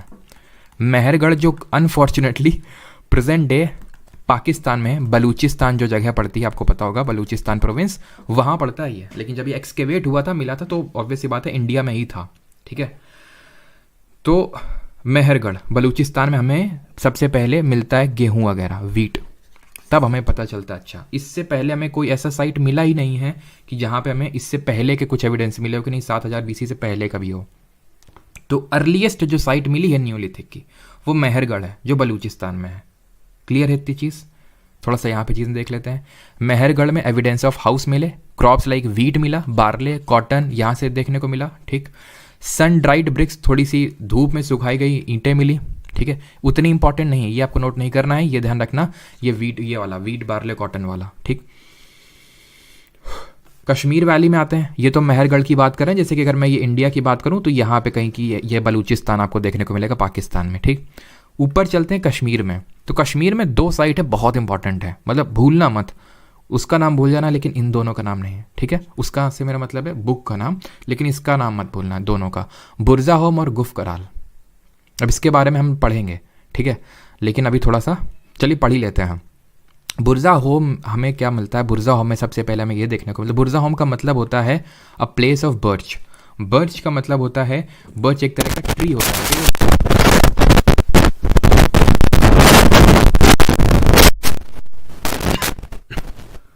अभी वॉइस आ रही है, बीच में कुछ डिस्टर्बेंस हुआ होगा। तो बुरज़ाहोम का मतलब होता है प्लेस ऑफ बर्च। बर्च एक तरह का पेड़ होता है। तो इस पर्टिकुलर जगह में जो बुरज़ाहोम है, जो कि श्रीनगर के पास ही है, ठीक है। चलो यहाँ पे मैं लिख देता हूँ अलग से, बुरज़ाहोम और गुफ कराल को अलग से पढ़ लेते हैं, ठीक है। जो बुरज़ाहोम है, it is 16 kilometres west of Srinagar देखने को मिलती है, और ये बहुत इंपॉर्टेंट है, ध्यान रखना। ये दोनों साइड जो है ना, बुरज़ाहोम और गुफ कराल, वेरी इंपॉर्टेंट। तो बुरज़ाहोम इम्पॉर्टेंट इसलिए है बिकॉज सबसे पहले यहाँ पे हमें पता चलता है कि डॉग्स को, कुत्तों को उनके मास्टर्स के साथ बरी किया गया, यानी कि domestic dogs were buried with masters. ये हमें कैसे पता चला? हमें कंकाल से पता चलता है, हमें स्केलेटन से पता चलता है कि डिफरेंट जगहों में यहाँ पे ह्यूमन का स्केलेटन है और जस्ट बगल में डॉग का स्केलेटन है। तो हो सकता है उनके कुछ बिलीफ रहे हों, बिलीफ सिस्टम की भाई अगर कुत्ते को मतलब उसके बगल में, हमने ये चीज़ तो अभी देख ही लिया था कि डोमेस्टिकेशन एनिमल का मीजोलिथिक में स्टार्ट हो गया था, ये तो हमने देख ही लिया था। अब ये जो बरियल है, ये इससे हमें ये पता चलता है कि हो सकता है ये मतलब बहुत प्री रहता होगा मास्टर का। जैसे मान लो कि प्रेजेंट डे में भी है, जो कोई कुत्ता पालता है तो आपने देखा होगा कि बहुत ही मतलब लगाव रहता है डॉग से, है ना, डॉगी से, है ना। उनके डॉग को कुत्ता बोल दो तो गुस्सा हो जाते हैं, इतना लगाव होता है, ठीक है। तो और अगर कोई है यहाँ पे, मतलब होंगे काफ़ी लोग, तो मैं मतलब ऑफेंड नहीं करना चाहता हूँ आपको, बस मैं इतना ही बोल रहा हूँ कि हाँ ठीक है, लगाव होता है, अच्छी बात होती है लगाव होना। और क्योंकि क्यों डोमेस्टिकेट किया जाता है डॉग्स को? बिकॉज ये हमें सिक्योरिटी प्रोवाइड करता है ना, लव प्रोवाइड करता है, बॉन्डिंग होती है एक। तो ये भी हो सकता है कि माना जाता हो कि मतलब अगले जन्म में दोनों फिर साथ पैदा होंगे, तो ऐसा कुछ, ठीक है। तो domestic dogs were buried with masters Burzahom में। और बुरज़ाहोम का मतलब क्या होता है? Place of birch. बर्च एक तरह का पेड़ है, ठीक है। यहाँ पे हमें देख ये पता चलता है कि people here lived on a lake side in pits, यानी कि गड्ढे में रहते थे लोग यहाँ पे। पता है मेहरगढ़ में हमें ये पता चलता है कि मेहरगढ़ वाले जो लोग हैं, मेहरगढ़ वाले लोग हैं, ये ब्रिक हैं, ईंटें ड्राइड ब्रिक कर रहे हैं और इससे घर बनाते थे इस तरह से, जो हम प्रेजेंट डे में बनाते हैं थोड़ा सा। ये लोग नहीं जानते थे कि इस तरह से घर भी बनाया जा सकता है। ये लोग गड्ढा खोद देते थे और गड्ढे के अंदर रहते थे, ठीक। गुफ कराल की बात कर लेते हैं। गुफ कराल, गुफ मतलब गुफा, इसका मतलब होता है गुफा। It is also known as cave of potter. Potter मतलब जो लोग पॉटरी बनाते हैं, घड़े बनाते हैं, कुम्हारों की गुफा, कुम्हारों की गुफा, गुफ कराल, ठीक। ये भी आपको देखने को मिलेगी श्रीनगर के पास, but 41 kilometre south west of Srinagar, ठीक है। और ये भी एग्रीकल्चर प्रैक्टिस करते थे एंड डोमेस्टिकेशन ऑफ एनिमल्स ये भी प्रैक्टिस करते थे, ठीक। चिरांद, चिरांद में बोन टूल मिलते हैं, चिरांद में बोन टूल मिलते हैं। अब एक्चुअल में मैं आपको बताऊं, जैसे बुरज़ाहोम और गुफ कराल मैंने बताया ये कश्मीर वैली की साइट है। तो इन दोनों साइट में, या फिर हमें जो कश्मीर वैली की साइट है, सबसे पहले यहाँ पे हमें वेपन्स मिलते हैं, टूल्स एंड वेपन्स मिलते हैं मेड ऑफ बोन्स, हड्डियों से बनाए हुए वेपन्स मिलते हैं। कहाँ से? कश्मीर वैली, नियोलिथिक में कश्मीर वैली से, और कहीं से नहीं मिलते हैं एक्सेप्ट चिरांद, ठीक है। आई होप मैं सही प्रोनाउंस कर रहा हूँ, बाकी यूपी और बिहार के लोग जानते होंगे। वैसे जो जगह पड़ती है चिरांद, ये बिहार में ही पड़ती है, ठीक है। और चिरांद का मतलब जानते होंगे, खासकर कानपुर के वाले लोग तो ज़रूर जानते होंगे, है ना। तो जो चिरांद जगह है ये बिहार में पड़ती है, और यहाँ पे भी हमें बोन टूल्स मिलते हैं, कश्मीर वैली में मिलते हैं, और कश्मीर वैली को छोड़ के सिर्फ चिरांद में ही मिलते हैं। कर्नाटक की न्यूलिथिक साइट्स हैं संगनाकल्लू, ब्रह्मगिरी, मस्की, पिकलीहल, हल्लूर, और यहाँ पे हमें मिलेट का कल्टीवेशन देखने को मिलता है। मिलेट मतलब ये ज्वार, बाजरा, ये सब। उत्तर प्रदेश में इलाहाबाद में है, और आंध्रा में भीमा, कृष्णा, तुंगभद्रा रिवर के पास में बूडीहल, उटनूर और नागार्जुनकोंडा। उटनूर आंध्र की सबसे पुरानी साइट है, अर्लीस्ट साइट है उटनूर। तमिलनाडु में अगर बात करें, 2 साइट्स हैं, पय्यमपल्ली और कावेरी। बेलन वैली जो कि उत्तर प्रदेश में पड़ती है, कोलदीवा और महागरा। कोलदीवा इसलिए इंपॉर्टेंट है बिकॉज सबसे पहले राइस के जो एविडेंस है, चावल के जो हमें एविडेंस है, वो कोलदीवा से ही मिलते हैं। गेहूं के मेहरगढ़ से, चावल के बेलन वैली कोलदीवा से। कोलदीवा यूपी में पड़ती है, ठीक है, उत्तर प्रदेश। और गारो हिल मेघालय में, ये भी आपकी नियोलिथिक की साइट है। अब मैंने आपसे एक चीज़ बोली थी, अगर आपको याद हो, कि हमें कैसे पता चला नियोलिथिक वाले एग्रीकल्चर प्रैक्टिस करते हैं। तो हमें पता चला पॉटरी से, हमें पता चला पॉटरी से। ये है पॉटरी, घड़े से। अब अगर ये है तो इससे हम ये कैसे डिसाइफर कर सकते हैं कि ये लोग एग्रीकल्चर प्रैक्टिस करते होंगे। ऐसे हमें पता चलता है कि आज भी, या फिर आज तो नहीं लेकिन हाँ, आपने ज़रूर अपने गांव में दादी वगैरह को आपने देखा होगा कि इन मटकों में या फिर ऐसे घड़ों में वो कुछ ना कुछ अनाज स्टोर करके रखती हैं। तो हम ये मानते हैं कि ये पॉटरी, इन लोगों, ये लोग जो अपने एक्सेस फूड ग्रेन्स हैं उसको स्टोर करने के लिए या फिर पानी भरने के लिए, एक्सेस फूड ग्रेन्स या पानी भरने के लिए, स्टोर करने के लिए ये पॉटरी का यूज़ करते थे। ठीक, तो पॉटरी हमें बेसिक यहाँ पे पॉटरी मिलती है। और पॉटरी आपकी हमें जैसे कि ब्लैक और रेड कलर में, जैसे कि यहाँ पे आप यह देख पा रहे हो ब्लैक और थोड़ी सी रेड कलर में है, ठीक है। तो हमें यहाँ पे ब्लैक एंड रेड पॉटरी ही मिलती है। बस हमें इतना पता होना चाहिए। क्लियर? यहाँ तक सभी को सारी चीज़ें क्लियर हैं कि नहीं? और एक चीज़ ध्यान रखना कि यहाँ पे अगर आर्ट की बात कर लें कि आर्ट वगैरह, तो आर्ट हमें बहुत ज़्यादा देखने को मिला नहीं है एक्सेप्ट वन प्लेस, और वो है भीमबेटका। ठीक है, भीमबेटका जो पड़ती है जगह कहाँ पे, अभी मैंने आपको बताया था मध्य प्रदेश में। अगर बहुत ही प्रिसाइजली पूछ ले, एसएससी ये पूछ लेता है, ठीक है, वेरी प्रिसाइजली, तो 45 किलोमीटर साउथ ऑफ भोपाल। यहाँ से हमें रॉक पेंटिंग्स देखने को मिलती हैं, चट्टानों में पेंटिंग देखने को मिलती है। उन पेंटिंग में कौन बना होता है? उन पेंटिंग में इंसान बने हैं, ठीक है, ह्यूमंस बने। अब ह्यूमन ऐसा नहीं कि बहुत मोनालिसा की तरह बने हुए, ऐसे बने जैसे हम लोग बनाते हैं ना ऐसे बस, ठीक है, कि पता चला यहाँ पे एक इंसान है सेंटर में और बाकी उसको सब ने घेर रखा है, मारने के लिए नहीं, मतलब हो सकता है कि वो राजा या फिर कोई रानी हो और उसके अराउंड सब लोग मतलब नाच रहे हैं, ठीक है, तो वो कुछ इस तरह का हो सकता है, ठीक है। तो ह्यूमंस हमें देखने को मिलते हैं इसमें, बर्ड्स, एनिमल्स, ये रॉक पेंटिंग में देखने को हमें मिलते हैं, but it is not important कौन देखने को मिलता है, बस भीमबेटका के बारे में आप याद रखिएगा। और पॉटरी ब्लैक और रेड पॉटरी है यहाँ पे। और नियोलिथिक लोग जो है प्रॉपर्टी भी ओन करते थे, ध्यान रखना, ठीक है। नियोलिथिक पीपल ओन्ड प्रॉपर्टी, ये प्रॉपर्टी भी ओन करते थे। Is that clear? अब बस हमारा एक पार्ट बाकी है, यहाँ तक किसी को डाउट हो तो बता देगा, फिर हम लोग बढ़ते हैं आगे।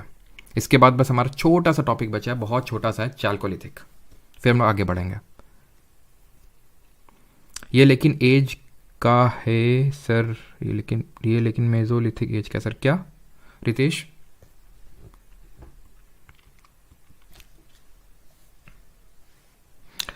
डांसिंग गर्ल अभी कल आएंगी, ठीक है, आज नहीं, डांसिंग गर्ल कल आएंगी जब हम लोग ब्रॉन्ज एज पढ़ेंगे। ऑलराइट, चलिए, अब स्टोन खत्म, अब ह्यूमन को उसका पहला मेटल मिल गया and that was copper. First metal discovered by humans, that is copper, तांबा। और जब ये मिला, जब ये इंसानों को मिला डिफरेंट जगहों में, ठीक है। और एक चीज़ ध्यान रखना, जैसे कि यहाँ पे एक नियोलिथिक, जैसे डिफरेंट जगहों से मुझे एक चीज़ याद आई एंड दैट इज, एक सेकंड रुकिएगा, एक नियोलिथिक आपकी साइट है, इसको याद रखिएगा, कैटल हुयुक करके, ठीक है। ये जो कैटल हुयुक है, ये है आपकी प्रेजेंट डे तुर्की में, साउथ सेंट्रल तुर्की है आपका, तुर्की जो टर्की देश है जिसका नाम अभी तुर्की हो चुका है, आप लोगों को पता होगा। तो ये वहाँ पे साइट है, ये एक नियोलिथिक साइट है। अब ये इंपॉर्टेंट इसलिए हो जाता है और कभी कभी इसके बारे में इसलिए पूछ लेता है, भले ही इंडिया से इसका कोई लेना देना नहीं है, कि it is one of the first human protocities, one of the first human protocity, मतलब पूरा सिटी बना के रह रहे थे। अभी हम जब देखेंगे तो हम ये देखेंगे हमारी कॉपर एज खत्म होगी तो ब्रॉन्ज एज आएगी, हड़प्पा वाला, तब वहाँ चल के देखेंगे कि वहाँ पे हमारा सिटी अर्बन सिविलाइजेशन था। लेकिन यहाँ लोग नियोलिथिक में ही कैटल युग में चालू हो गए थे सिटीज़ में। तो one of the first human proto cities में रहना चालू कर दिए थे। और एक चीज़ यहाँ पे आप लिखिएगा, नॉर्थ ईस्ट में गारो हिल तो है ही है, और एक है आपकी दार्जिलिंग हेडिंग, ठीक है, दार्जिलिंग हेडिंग, ये है आपकी असम में साइट है, नियोलिथिक साइट है। और यहाँ से हमें एक पर्टिकुलर टाइप का पत्थर देखने को मिलता है जिसको हम बोलते हैं जेडाइट स्टोन, हरे कलर का स्टोन होता है, बहुत ही precious stone. Darjeeling Hading Neolithic site है असम में। क्लियर। अब आ जाते हैं हम लोग चालकोलिथिक पे। तो जहाँ से हमें देखने को मिला कॉपर, कहीं कहीं पे हो सकता है कुछ पार्ट में, मान लेते हैं कि यहाँ पे ये इंडिया है, यहाँ के लोगों को कॉपर पहले मिल गया, यहाँ के बाद को मिला, या फिर यहाँ पहले मिल गया और यहाँ के लोगों को बाद में मिला, तो यहाँ कॉपर एज पहले स्टार्ट हो जाएगी, यहाँ बाद में स्टार्ट हो जाएगी, सिंपल, ठीक है। तो क्योंकि यहाँ पे कॉपर मिला इसीलिए हम इसको कॉपर एज बोल देते हैं, या फिर चालकोलिथिक एज भी बोल देते हैं। बहुत बड़ी एज नहीं रही है ये, बहुत बड़ी एज नहीं रही है। जैसे फॉर एग्जांपल पीलियोलिथिक कितने सालों की बात कर रहे हैं, ठीक है। फिर मीजोलिथिक और छोटा हो गया, नियोलिथिक और छोटा हो गया। मेडिवल हिस्ट्री पढ़ेंगे उसमें और कम ईयर पढ़ने पड़ेंगे, और मॉडर्न हिस्ट्री में और कम। क्यों? ये मॉडर्न हिस्ट्री में तो हर एक साल में 1921 में क्या हुआ, 1922 में क्या हुआ, 1923 में क्या हुआ, ठीक है।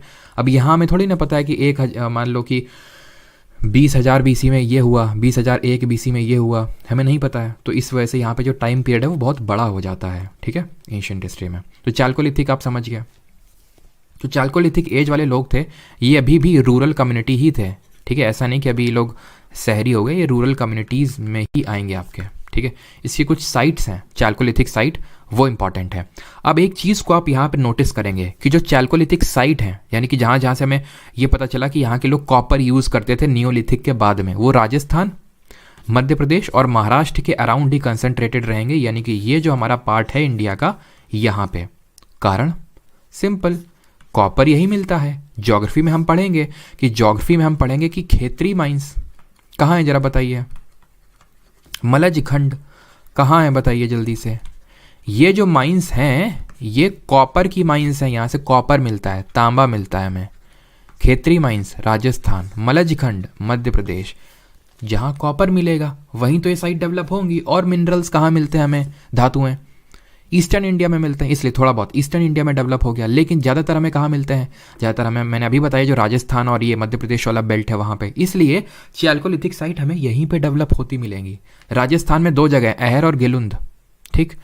हमें ये पता होना चाहिए कौन सी साइट है, ठीक है, ये उतना इंपॉर्टेंट नहीं है ये, ठीक है। ईस्टर्न इंडिया में अगर बात करेंगे, चिरांद, नियोलिथिक वाली साइट भी है चिरांद, जहाँ से बोन्स के टूल्स मिलते हैं, बिहार में बुर्दवान, मिदनापुर, ठीक है। ये ईस्टर्न इंडिया में अगर हम बात करें, ये कहाँ है, वेस्ट बंगाल में, ठीक है, पश्चिम बंगाल में। मध्य प्रदेश में आ जाते हैं मालवा, कयाथा और ईरान। ईरान वो वाला ईरान नहीं, ईरान देश नहीं, ईरान जगह है मध्य प्रदेश में, ठीक है। हमें ये ज़्यादा याद करने की ज़रूरत नहीं है, ठीक। महाराष्ट्र में अगर आ जाए तो महाराष्ट्र में जितनी साइट हैं उनको हम जॉर्वे के अंडर बोलते हैं। तो जॉर्वे कल्चर, जॉर्वे क्या है, जॉर्वे जगह है महाराष्ट्र में। जैसे हम बोलते हैं ना हड़प्पन साइट्स, ठीक है। जैसे कि अब हड़प्पा हम पढ़ते हैं तो हड़प्पा के अंदर बहुत सारा है, हम साइट्स पढ़ेंगे डिफरेंट तरह की। लेकिन क्योंकि हड़प्पा सबसे पहले मिली थी इसलिए उसको उस पर्टिकुलर कल्चर को, सिविलाइजेशन को हड़प्पन सिविलाइजेशन बोल देते हैं। ऐसे ही महाराष्ट्र में जहाँ जहाँ कॉपर का सिविलाइजेशन मिला उसको हम जॉर्वे कल्चर बोल देते हैं, क्योंकि सबसे पहले जो मिला वो जॉर्वे था और सबसे जो बड़ा है वो भी जॉर्वे ही है, ठीक है। और इस जॉर्वे में जो सबसे बड़ा होगा वो दैमाबाद होगा, लेकिन क्योंकि सबसे पहले जॉर्वे मिला इसलिए हम उसको जॉर्वे का नाम दे देते हैं। तो जॉर्वे के अंडर में ही नेवासा, दैमाबाद, चंडोली, इनाम गांव, नासिक, नवडा टोली सब आएंगे महाराष्ट्र में। Under which culture, Jorwe culture. Is that clear? और इसमें से जो अहर है जो राजस्थान में है ये आपका ओल्डेस्ट है या फिर अर्लीस्ट है, अर्लीस्ट चालकोलिथिक है, ठीक। जो अहर और जो गेलुंद हैं ये दोनों आपको मिलते हैं बनास वैली भी आप बोल सकते हैं। बनास आपकी रिवर है राजस्थान में, उसकी घाटी के राउंड आपको देखने को मिलते हैं अहर और गिलंद। क्लियर? जो जॉर्वे है आपका, जॉर्वे ये आपको देखने को मिलता है गोदावरी की एक ट्रिब्यूटरी है प्रवरा, ठीक है, Pravara which is a tributary of Godavari river. Godavari को और किस नाम से जानते हैं जरा बताइए कमेंट में जल्दी से, ठीक है। नवडा टोली, ये रिवर्स के नाम पता होने चाहिए पता होने चाहिए, ठीक है। अभी हम लोगों ने IB का पेपर सॉल्व किया था, है ना, कल परसों में, तो हमने वहाँ देखा था, मैच करवा लिया था इस तरह से, ठीक है। तो नवडा टोली सब नहीं, लेकिन जितना मैं लिखवा रहा हूँ उतना आपको पता होना चाहिए, ठीक है। और चिरांद, अब बताइए बिहार में कौन सी हमारी प्रमुख नदी है? ये पटना के पास पड़ता है, जो चिरांद जगह है ये पटना के बहुत करीब है। कितना करीब है आप ये समझ लो, तकरीबन 40 किलोमीटर दूर होगा ये पटना से, चिरांद, ठीक है। ये गंगा नदी, और हमें पता है जो पटना है वो गंगा नदी के तट पे स्थित है, तो गंगा नदी के तट पे है ये। और आपका एक यहाँ पे एक कयाथा भी था, है ना, ये कयाथा, कयाथा ध्यान रखना, ये काली सिंध, काली सिंध नदी किनारे। और एक और लिख लो स्वाटा करके जगह है, ठीक है, स्वाल्टा, ये आपकी ताप्ती नदी के उस पर, ठीक है, ताप्ती। और जो दैमाबाद है ध्यान रखना, it is the largest under Jorwe, largest site Jorwe के अंडर में सबसे लार्जेस्ट है, ठीक है। और एक यहाँ पे नोट करना है, दैट इज़, यहीं पे लिख देता हूँ मैं, दैट इज़ गणेश्वर, ठीक है। गणेश्वर पड़ता है राजस्थान में।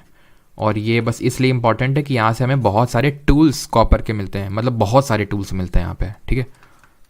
और भी मिलते हैं बाकी जगहों से भी, तभी हमने उनको चालकोलिथिक के अंडर रखा, लेकिन यहाँ से बहुत ज़्यादा हमें टूल्स मिलते हैं, tools made of copper. Clear, ये चीज़ आपको पता हो गई। अब यहाँ पे एक चीज़ आपसे ये पूछ सकता है कि यहाँ के लोग किस तरह का बरियल परफॉर्म करते थे। तो they practised urn burial. Urn burial क्या होता है? अर्न का मतलब होता है, जैसे प्रेजेंट डे में हम क्या करते हैं हिंदू धर्म में, जैसे अगर किसी की डेथ होती है तो हम जलाते हैं उसको, है ना। और जो अस्थियाँ होती हैं उसको हम जैसे किसी पॉटरी में, जैसे मटके में रखते हैं और उसको विसर्जित कर देते हैं, उसी को बोलते हैं अर्न। तो चालकोलिथिक पीरियड में हमें ऐसे ही देखने को मिलता है कि भाई मटके में कुछ अस्थियाँ रखी हुई हैं, तो अर्न बरियल ये प्रैक्टिस करते थे। क्लियर है। और इनको बर्न्ट ब्रिक्स के बारे में नहीं पता था, ना तो घोड़े के बारे में पता था, ठीक है। दे वर नॉट एक्विटेड, या फिर दे डिड नॉट नो, ठीक है, एक्विटेड थोड़ा सा ज़्यादा भारी हो जाएगा। दे डिड नॉट नो, यहाँ पर डिड लगा देते हैं, डिड के साथ फर्स्ट फॉर्म ऑफ वर्ब या फिर सेकंड फॉर्म ऑफ वर्ब क्या आएगी? डिड नॉट नो क्या? Horse and burnt bricks. Is that clear? और कुछ पॉटरी डिस्कस कर लेते हैं ये लोग किस तरह की पॉटरी यूज़ करते थे। तो ये लोग पॉटरी या तो ब्लैक एंड रेड भी काफ़ी यूज़ करते थे। Black and red, black and red कैसी, जैसे मान लो कि पूरी रेड है उसमें कुछ ब्लैक ब्लैक दिख रहा है, या फिर पूरी रेड है उसमें कुछ ब्लैक ब्लैक कर दिया है, या फिर सिर्फ रेड है सिर्फ ब्लैक है, ये भी हो सकता है। और लास्ट में कहीं कहीं कुछ साइट में हमें ऑकरे कलर्ड पॉटरी भी देखने को मिलती है, OCP जिसको बोलते हैं। ऑकरे कलर्ड का क्या मतलब होता है? जैसे मटमैला कलर, हिंदी में इसको हम बोल सकते हैं मटमैला, गेरुआ कलर, रंग दे तू मोहे गेरुआ, तो वो गेरुआ जो कलर है उसको बोलते हैं ऑकरे, ठीक है, ochre colour, ochre coloured pottery. यहाँ पे होती हैं आपकी चीज़ें ख़त्म। किसी कोई डाउट हो तो बताइए, और फिर अगर आपको वो वीडियो देखना हो तो जल्दी से बताइए।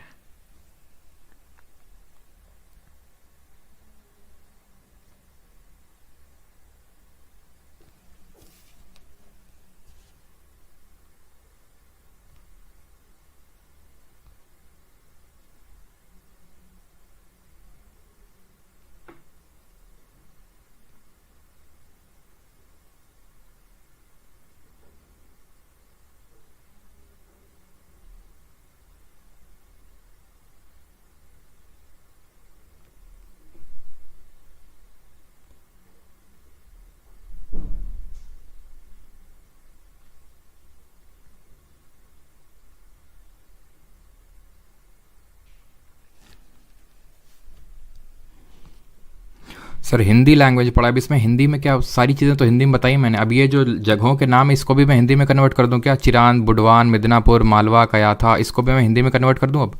और ये चीज़ें आपको नहीं पढ़नी है, ठीक है। ये जो इंग्लिश में लिखा हुआ है ये आपको नहीं पढ़ना है, सिर्फ साइट के नाम आपको पढ़ना है कि वो साइट कहाँ पर है, बस, ठीक है।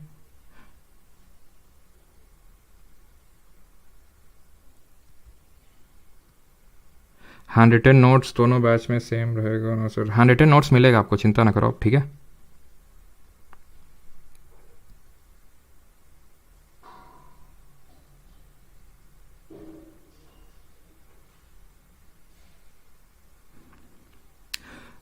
मेहरगढ़ जो है प्रेजेंट डे पाकिस्तान पड़ती है, जो बलूचिस्तान प्रोविंस है, जो कि पाकिस्तान और अफगानिस्तान के बॉर्डर में है, ठीक है।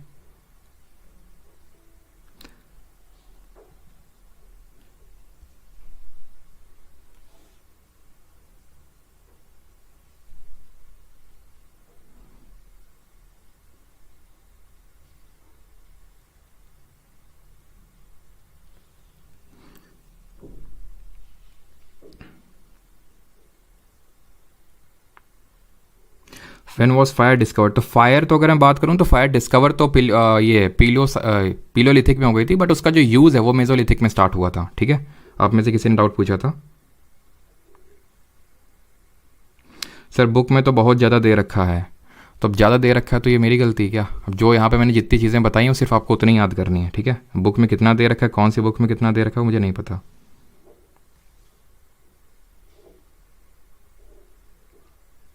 नहीं हमारी बिल्कुल रिलेवेंट नहीं है, बिल्कुल भी रिलेवेंट नहीं है, सब ऐसे ही चल रहा है, ठीक है। मौज करो आराम से, कहाँ यहाँ पे फालतू में भटक रहे हो।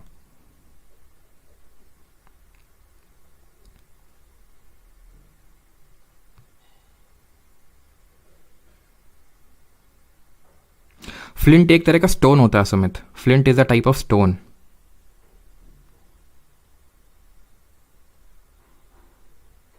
अच्छा वैशाली आपके एरिया में, ओके। नोट्स बाइलिंगुअल को, चलो पहले भी क्वेश्चंस कर लेते हैं, ठीक है, तब आपको थोड़ा सा कॉन्फिडेंस आएगा। क्वेश्चंस अटेम्प्ट करते हैं जो आपके एसएससी में पूछे गए हैं, तब आपको पता चलेगा कि क्वेश्चन पूछे गए हैं कि नहीं गए हैं, ठीक है। पहला क्वेश्चन करिए। What is the first age in the prehistoric period called?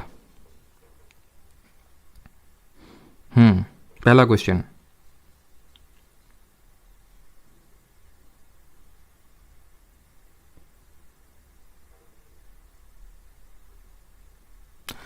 What is the first age in prehistoric period called? प्राग ऐतिहासिक काल में प्रथम युग को क्या कहा जाता है? तो it is called as Palaeolithic, simple, ठीक है, पूरा पाषाण काल।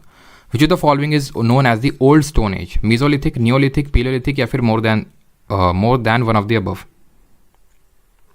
स्टोरी बेस में पढ़ा रटवा रही हो स्टोरी, यहाँ कौन सी स्टोरी बताएं तुमको है? ये लव स्टोरी चल रही है यहाँ पे, स्टोरी बेस में पढ़ाओ या फिर मॉडर्न हिस्ट्री चल रही है? बड़े स्टोरी बेस में पढ़ाओ, या कौन सी स्टोरी बता दे तुमको? कौन है कैरेक्टर यहाँ पे जो जिससे हम तुमको स्टोरी बता दें? स्टोरी सीखने आए हो यहाँ पे। सर आपको एक बैच और फीचर में ऐड करना चाहिए, that you will show your face to paid user. अच्छा तो ओल्ड स्टोन एज हमारा कौन सा होगा? Palaeolithic, option number C. During which of the following period ostriches were found in India? CGL 2022, निम्नलिखित में से किस काल में भारत में शुतुरमुर्ग पाए जाते हैं? अब शुतुरमुर्ग की एक तुम्हें हम कहानी सुनाए तब तुम इसको याद करोगे, है ना। तो आंसर क्या होगा? आंसर होगा आपको पीलियोलिथिक, और ये किस पीलियोलिथिक में? अर्ली पीलियोलिथिक में, ठीक है, ऑप्शन नंबर डी। और कौन सी साइट थी जरा बताओ, महाराष्ट्र की कौन सी साइट थी जहां में हमें ये एविडेंसेस देखने को मिले? Question number 4। Which among the following period of the stone age first? कोई दिक्कत वाली बात नहीं है सर, भगा दो सर, उसको भगाने की जरूरत नहीं, भाग जाएंगे अभी। आपको जो भीड़ दिख रही है इररिलेवेंट टाइप, वो अभी भाग जाएगी, ठीक है। रुकिए अभी 2-3 क्लासें होने दीजिए, धीरे धीरे धीरे धीरे वो चीज़ें सब जैसे नहीं मिट्टी सेटल डाउन हो जाती है, ऊपर सिर्फ क्लियर वाटर बचता है थोड़े टाइम बाद, वैसा ही हो जाएगा, ठीक है, चिंता ना करिए। पाषाण युग के निम्नलिखित में से किस काल में सबसे पहले जानवरों को पालतू बनाया गया था? यानी कि डोमेस्टिकेशन ऑफ एनिमल्स सबसे पहले कहाँ से हमें पता चलता है? डोमेस्टिकेशन ऑफ एनिमल्स ये हमें मीजोलिथिक, और मीजोलिथिक की कौन सी साइट है? मैंने आपको बताया था बागोर, राजस्थान में, ठीक है। यहाँ से हमें डोमेस्टिकेशन ऑफ एनिमल्स के बारे में पता चलता है। In which of the following period Catal Huyuk was one of the most famous site? Catal Huyuk पे भी क्वेश्चन आ गया। CGL 2022, Neolithic, Mesolithic, Palaeolithic, Chalcolithic. अब इसमें तुम्हें कौन सी स्टोरी बता दूं कैटल हुयुक पे? बिल्कुल सही है, पटने, आकाश ने सही बताया। यहाँ पे मैंने क्वेश्चन पूछा था कौन सी साइट थी, वो पटने में, ठीक है। अगला क्वेश्चन है कैटल हुयुक कौन सी साइट है? ये है आपकी नियोलिथिक। कहाँ है ये कैटल हुयुक? ये है आपकी तुर्की में। अगला question, the main occupation of Palaeolithic old stone age people was? पूरा पाषाण काल के जो लोग थे उनका मुख्य व्यवसाय क्या था? हंटिंग था, फार्मिंग था, एनिमल हस्बेंड्री था, या फिर more than one of the above? तो पीलियोलिथिक की अगर हम बात करें, जो ओल्ड स्टोन एज के लोग थे वो क्या करते थे? सिर्फ हंटिंग करते थे। ऑप्शन नंबर ए सही आंसर होगा, मारा खा लिया, सिंपल। और हमें ये कैसे पता चलता है कि एग्रीकल्चर वो कहाँ से स्टार्ट किया, जरा बताओ, एग्रीकल्चर कहाँ से स्टार्ट हुआ जल्दी से। अगला question, question number 7, the word India comes from the Indus called dash in Sanskrit. और एक चीज़ मुझे आप लोगों से बोलनी है खासकर वो लोग जो हिंदी के नोट्स बना रहे हैं या बनाएंगे। कुछ एक चीज़ मुझे आपसे बोलनी है, थोड़ा सा क्वेश्चन कर लेते हैं उसके बाद, ठीक है। तो एग्रीकल्चर हमें सबसे पहले नियोलिथिक से पता चलता है। डोमेस्टिकेशन ऑफ एनिमल मीजोलिथिक से पता चलता है। Word India comes from the Indus called dash in Sanskrit, तो इंडस को हम संस्कृत में बोलते हैं Sindhu, option number D. Duration of mesolithic period is about how many years, ये चीज़ आपको रट्टा मारना पड़ेगा, ठीक है। यहाँ पे कोई स्टोरी नहीं है, मैं बता दूँ मीजोलिथिक क्यों इतना से इतना एग्जिस्ट किया, ठीक है। उसके पीछे कोई लॉजिक नहीं है। जैसे कि 5 लाख BC से लेके हमारा 5 लाख से लेके 5 लाख से लेके 10,000 तक, 50,000 तक तो हमने देखा था अर्ली वाला और मिडिल वाला और लेट वाला जो पीलियोलिथिक था। 10,000 BC तक चला हमारा, ठीक है, क्या जो पीलियोलिथिक था। फिर हमारा 9,000 से लेके 4,000 तक चला मीजोलिथिक। कहाँ है 9,000 से रफली 4,000, कौन सा यहाँ पे होगा 9,000 से 4,000, यही होगा ना। 10,000 ले लो या 9,000 ले लो और 7,000, क्यों? क्योंकि हमारा 7,000 से चालू हुआ था नियोलिथिक और 1000 BC तक गया था, ठीक है। 7,000 BC में सबसे पहली साइट कौन सी मिली थी जिसका नाम M से स्टार्ट होता है, बताओ जरा जल्दी से। In which type of megalith were the stone pieces set in circular shape around the grave, कौन से टाइप ऑफ मेगालिथ? मेगालिथ मैंने आपको क्या पढ़ाया था, माइक्रोलिथ और मेगालिथ। तो जो माइक्रोलिथ हैं वो सबसे पहले हमें किस पर्टिकुलर एज में देखने को मिलते हैं? मेगालिथ से रिलेटेड ये क्वेश्चन है कि वर्दी यानी कि किस प्रकार के मेगालिथ में पत्थर के टुकड़े कब्र के चारों ओर गोलाकार आकार में स्थापित किए गए? केन सर्कल, डॉल्मेन, रॉकेट केव या फिर मेनहीर? सही आंसर होगा यहाँ पे option number A, Cairn circle. Cairn circle थोड़ा सा इस टाइप का जो सर्कल होता है उसमें इनको सेटअप किया गया था। थोड़ा सा डिफिकल्ट क्वेश्चन है, MTS में क्वेश्चन पूछा गया ये, ठीक है। और ये हमारी साइट है मेहरगढ़, ठीक। अगला क्वेश्चन, और माइक्रोलिथ हमें कहाँ मिलते हैं? मीजोलिथिक पीरियड में सबसे पहले। Which of the following is also known as new stone age in the civilisation history of India? New stone age किसको बोलते हैं बताइए सर। फिर बैच लेने का क्या मतलब हुआ, उसमें क्या होगा जब लाइव आप यूट्यूब पे पढ़ाएंगे? एडवेंचर्स जी, अगर आप क्लास के शुरू में आए होते तो ये सवाल आपको ना पूछना पड़ता। न्यू स्टोन एज की अगर बात करें तो नियोलिथिक, और फिर मैं आपसे आंसर कर दूंगा इसका भी, लेकिन खत्म होने के बाद class. New stone as, Neolithic. The practice of erecting megalith began about how many years ago? Megalith erect होने का, मेगालिथ खड़ा करने की जो प्रथा है वो लगभग कितने वर्ष पहले शुरू की गई? इरेक्टिंग मेगालिथ मतलब उनको खड़े करने की प्रथा। 2500 BC, 1000 BC, 1500 BC या फिर 3000 BC? सबसे पुराना वाला आप यहाँ पे लगाएंगे, क्यों? क्योंकि माइक्रोलिथ तो बाद में आए, मेगालिथ पहले आए, ठीक है। एक्चुअल में जो माइक्रोलिथ है वो मेजोलिथिक में आए थे ना, और मेजोलिथिक पीरियड तो हमारा सॉरी वो 9000 BC से लेके 4000 BC तक चला, या फिर कहीं कहीं पे आप 7000 BC भी लिखा देख सकते हो, ठीक है। और 3000 तो इसके बाद आएगा। बट यहाँ पे बात हो रही है उनको खड़ा करने की, मेगालिथ को खड़ा करने की जो प्रैक्टिस है वो 3000 साल पहले ही स्टार्ट हो गई थी। Question number 12, a celt is, celt क्या है नियोलिथिक पीरियड में? नवपाषाण काल में व्हाट इज अ सेल्ट और केल्ट? तो एक्चुअल में सेल्ट इसको प्रोनाउंस करेंगे तो ये एक तरह का क्या होगा, टोम होगा, हाउस होगा, टूल होगा या फिर अर्न होगा। तो अर्न आपको पता है, मैंने चैल्कोलिथिक पीरियड में बताया कि अर्न एक तरह का बरियल सिस्टम है, तो ये तो हो नहीं सकता है, ठीक है। और नियोलिथिक पीरियड में तो ये होता नहीं था, ये तो चैल्कोलिथिक में होता था अर्न वाला, हटा दो इसको, ठीक। हम मीजोलिथिक, नियोलिथिक, पीलियोलिथिक किस बेसिस पे बोलते हैं? टूम्ब मिले थे क्या, मकबरे मिले थे क्या, घर मिले थे क्या? सिर्फ टूल उनके बने हुए स्टोन टूल्स के बेसिस पे हमने इनको क्लासिफाई किया है। बेसिक सा क्वेश्चन है, लग सकता है कि सेल्ट तो हमने पढ़ा ही नहीं है, लेकिन सिर्फ कॉमन सेंस यूज करना था। सीजीएल 2022। 13वां, microlith were dash used by early humans? Microlith क्या थे? ये सिक्के थे, ये पत्थर के औजार थे, ये कपड़े थे या फिर मिट्टी के पात्र थे? तो माइक्रोलिथ, सिंपल। माइक्रो छोटे, लिथ मतलब स्टोन, क्या थे? स्टोन टूल्स थे, जो कहाँ पे मिलते हैं? जो हमें मीजोलिथिक पीरियड में मिलते हैं। Question number 14, which of the following is a Palaeolithic site of archaeological importance in India? अब बताइए क्यों मैंने आपको साइट पढ़ा रहा था वो, इसीलिए। और इतनी ढेर सारी साइट हैं, जैसे आप में से कुछ लोग लिख भी रहे थे, बुक में तो बहुत सारे हैं। विक्स लीजिए, विक्स ले लेंगे, ठीक है। चलो, तो चिरांद हमने पढ़ा था, ये नियोलिथिक में था, ठीक है। चिरांद में देखा था ना कि हमें सबसे पहले जो कश्मीर वैली की जो साइट है वहाँ पे बोन टूल्स मिले थे, और उसको छोड़ दें तो चिरांद में भी मिला, नियोलिथिक थी, ठीक है। बुरजा होम भी नियोलिथिक थी। मेहरगढ़ भी तो नियोलिथिक है। मेहरगढ़ भी तो नियोलिथिक है। यहाँ पे हमें किसके एविडेंस मिले जरा बताइए कमेंट में जल्दी से। हुंसगी, जिसको हम हुना सागी भी बोलते हैं, कहाँ पड़ता है ये, जल्दी से बताइए। मेहरगढ़, यहाँ पे हमें वीट के एविडेंस मिलते हैं। सबसे पहले राइस के एविडेंस कहाँ से मिलते हैं, तो ये हुंसगी है आपकी कर्नाटक में, ठीक है, कर्नाटक में। एंड अगर हम राइस के एविडेंस बात करेंगे तो ये हमें मिलते हैं कोलदीवा से, कोलदीवा जो कि कहाँ पड़ता है, यूपी में पड़ता है, बेलन valley. The skull of homo erectus, The skull of Homo erectus was found in which of the following prehistoric Indian site? यानी कि होमो इरेक्टस की खोपड़ी निम्नलिखित में से किस प्राग ऐतिहासिक काल में मिलती है, बताइए जल्दी से। होमो इरेक्टस स्कल, ऑप्शन है आपके सॉरी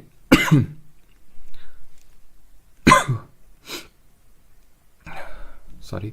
तो यहाँ पे अगर हम बात करें पंचमढ़ी, हथनोरा, पटने, संगनाकल्लू, तो सही आंसर यहाँ पे होगा ऑप्शन नंबर बी, पथनोरा। पटने महाराष्ट्र तो हमें ऑस्ट्रिच मिलता है, ठीक है, ऑस्ट्रिच के एविडेंस मिलते हैं। और जो हथनोरा है ये पड़ता है आपका present day if I am not wrong Madhya Pradesh में। ये जो आपकी नर्मदा नदी है उसके पास में ये साइट है आपकी, ठीक है, नर्मदा नदी के पास में यही समय मिलता है, ठीक है, क्लियर।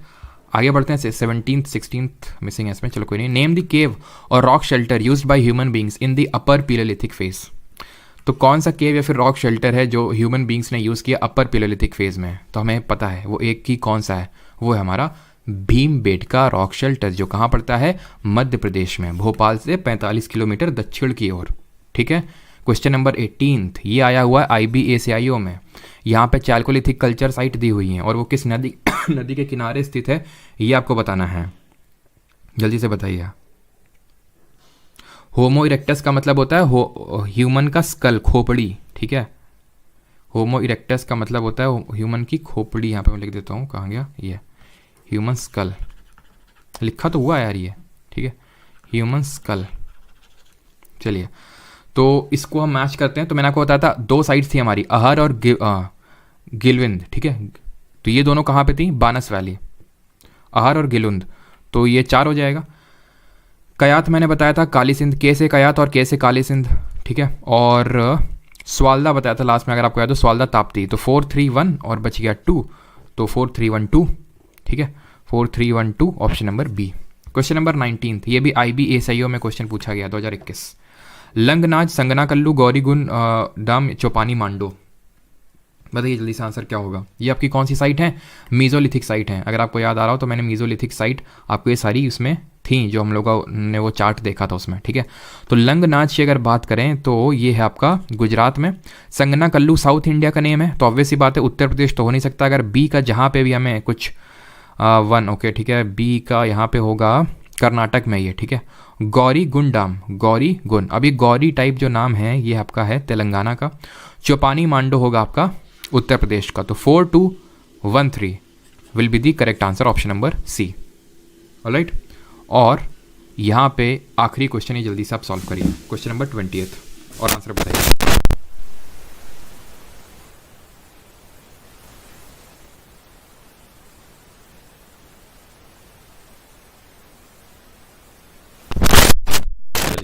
तो which of the following archaeological sites in India is are palaeolithic. Palaeolithic कौन सी है, तो अभी हमने देखा हुंसगी कर्नाटक में, ओके, ये पैलियोलिथिक है, ठीक है, ये हो जाएगी आपकी, ठीक है।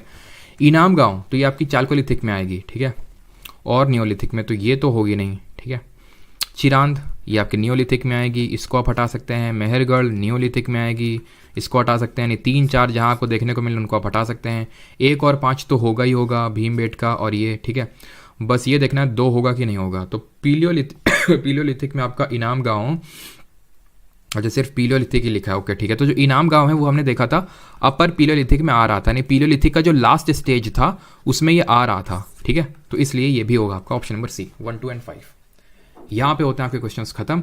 अब मैं आपको वीडियो दिखा देता हूँ या फिर ह्यूमन एवोल्यूशन वाला, ठीक है, और फिर जो आपके डाउट्स होंगे वो मैं आंसर करूँगा, ठीक है। आपको पता तो होना चाहिए, मैं इतनी देर से उस वीडियो के बारे में बोल रहा हूँ तो पता तो होना चाहिए आपको वीडियो के बारे में, ठीक है। देख तो लीजिए और फिर जिसके जो डाउट है वो टाइप करते जाइए, फिर मैं उसके बाद डाउट्स ले लूँगा और बाकी जो भी जिसको जो पूछना है वो पूछ सकता है, ऑलराइट।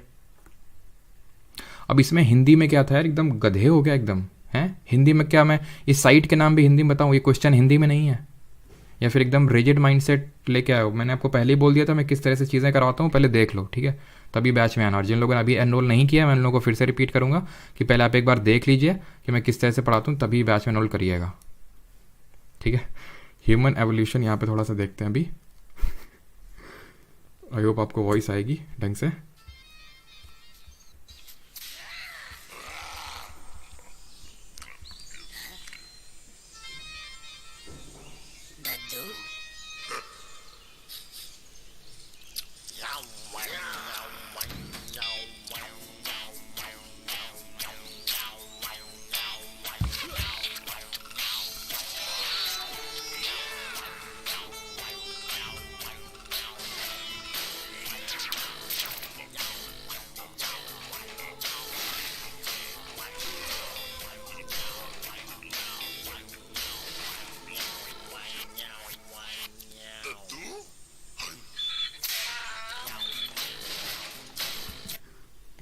तो आई होप आपने पूरा जो हम लोगों ने इतनी लंबी क्लास ली उसको 45 सेकेंड्स में समराइज़ कर दिया इस वीडियो ने, ठीक है।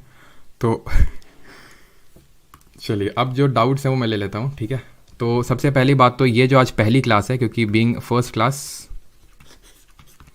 ये आपकी फ्री रहेगी यूट्यूब पे, ठीक है। बाकी जो क्लासेस हैं वो भी यूट्यूब पे फ्री रहेंगी, और ये कुछ ऐसा नया नहीं बता रहा हूँ मैं। बैच अनाउंसमेंट जो मैंने वीडियो दी थी उसमें सारी चीज़ें मैंने बताई थी कि फ्री रहेंगी यूट्यूब पे, और इसके बाद, ठीक है, 30 मिनट्स तक ही सिर्फ आपको यूट्यूब में मैक्सिमम मैं बता रहा हूँ, ठीक है, 30 मिनट्स के अंदर ही या फिर 30 मिनट्स के अंदर ही ये जो है इसका जो रिकॉर्डेड फॉर्म है ये एप्लीकेशन पे अपलोड हो जाएगा, ठीक है। ये इस वजह से रख रखा है ताकि जो लोग बैच में एनरोल नहीं कर सकते हैं किसी कारणवश, ठीक है, जैसे मान लो कि किसी को एक चैप्टर पढ़ना है या फिर 2 चैप्टर पढ़ने हैं या फिर एक पर्टिकुलर सब्जेक्ट पढ़ना है, तो वो सिर्फ यूट्यूब से ही फ्री में कर सकते हैं। आपको जो एप्लीकेशन पे जो मिलेगा that will be the class की रिकॉर्डिंग, ठीक है, क्लास की रिकॉर्डिंग आपको मिलेंगी, प्लस हैंड रिटन नोट्स आपको मिलेंगे, ठीक है, प्लस वीकली क्विजेज आपको मिलेंगी, ठीक है। ये सारी चीज़ें आपको मिलने वाली है बैच के अंदर। बाकी मैं किस तरह से पढ़ाता हूँ एक बार देख लीजिए कि मैं इंग्लिश हिंदी कितने का यूज़ करता हूँ, क्योंकि हिंदी मीडियम वाले स्टूडेंट का ये रहता है हिंदी में, तो मैंने जितना यहाँ पे हिंदी में चीज़ें करी हैं इतना ही हिंदी में रहने वाला है, ठीक है। अभी ध्यान रखिएगा, क्योंकि मैंने सारे टर्म्स नियोलिथिक, पिलोलिथिक, मीजोलिथिक सब कुछ बता दिया है। इक्का दुक्का अगर गलती से ना प्रोनाउंस कर पाया हूँ तो अगर आप उसको भी सर्च नहीं कर सकते हैं तो बैच में मत आइएगा, मैं ये बोल दूँ, ठीक है। क्यों? क्योंकि मैं वो फालतू में एलिगेशन नहीं चाहता हूँ कि मतलब सर हमने तो बैच में एनरोल कर लिया और हमारे इतने रुपए वेस्ट हो गए, उतने रुपए वेस्ट हो गए। मैं किसी का रुपए वेस्ट नहीं करना चाहता हूँ, बस, है ना। चारको नहीं, चालको होता है वो इंडियन फोर्स, और उसी को ही कॉपर एज बोलते हैं, बिल्कुल कॉपर एज को हम चालकोलिथिक बोलते हैं। अब वेंडर चेंज होगा तो फिर सुमित क्या करना बंद कर दें, हाथ में हाथ धर के बैठ जाएं, वेंडर आने का इंतजार करें 2-3-4 महीने में कि आओ भाई वेंडर आओ, पहले वेंडर डिसाइड हो तब पढ़ाई चालू करेंगे, हैं।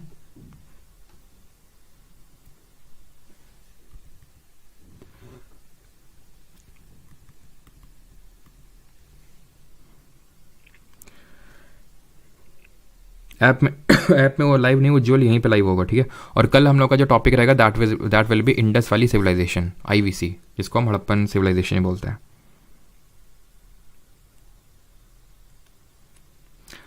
ये पहला लेक्चर है, तो ये तो आपको फ्री यूट्यूब में मिल जाएगा एज अ डेमो, आप जो भी बोलना चाहते हो। बाकी जो लेक्चर्स हैं, ठीक है, वो आपको एप्लीकेशन पे मिलेंगे, लाइव फ्री रहेंगे यूट्यूब पे, बाकी जो रिकॉर्डिंग है वो एप्लीकेशन पे। और कोई मैं आपको बता दूं कि इसमें कूपन कोड नहीं है, ठीक है। बैच में आपको दिखेगा जिनको अनरोल करना है SSC GK 2.0 करके आपको बैच दिखेगा परमार अकेडमी ऐप पे कोर्सेज सेक्शन में, कोई कूपन नहीं है इसमें, ठीक है। 1 ईयर वैलिडिटी और लाइफ टाइम वैलिडिटी दोनों आपको ऑप्शन मिल जाएंगे, कूपन इसमें नहीं है, ठीक है। एक रिकॉर्डेड बैच भी आपको दिख जाएगा, SSC GK रिकॉर्डेड है, वो रिकॉर्डेड किन लोगों को क्या करना है मैंने पहले ही बता दिया था, ठीक है। यहाँ से हम लोग हिस्ट्री से स्टार्ट किया है। और एक चीज़, हाँ, जो लोग हिस्ट्री में नोट्स बना रहे हैं प्लीज़, ठीक है, जो लोग हिस्ट्री में नोट्स बना रहे हैं, ठीक है, तो वो कमेंट सेक्शन में लिख देंगे अपना, ठीक है, कि हाँ मैं हिंदी में नोट्स बना रहा हूँ, ठीक है, फिर बना रही हूँ। और वो फिर आपको एक नंबर मिलेगा, टीम का नंबर होगा, फिर उसमें आपको अपने हैंड रिटन नोट्स सेंड करने होंगे, ठीक है। जो भी जिसको लगता है जो हिंदी के नोट्स बना रहा हो, इंग्लिश के नहीं, हिंदी के मैं सिर्फ बात कर रहा हूँ, इंग्लिश के तो आपको मिलेंगे, हिंदी के मैं बात कर रहा हूँ।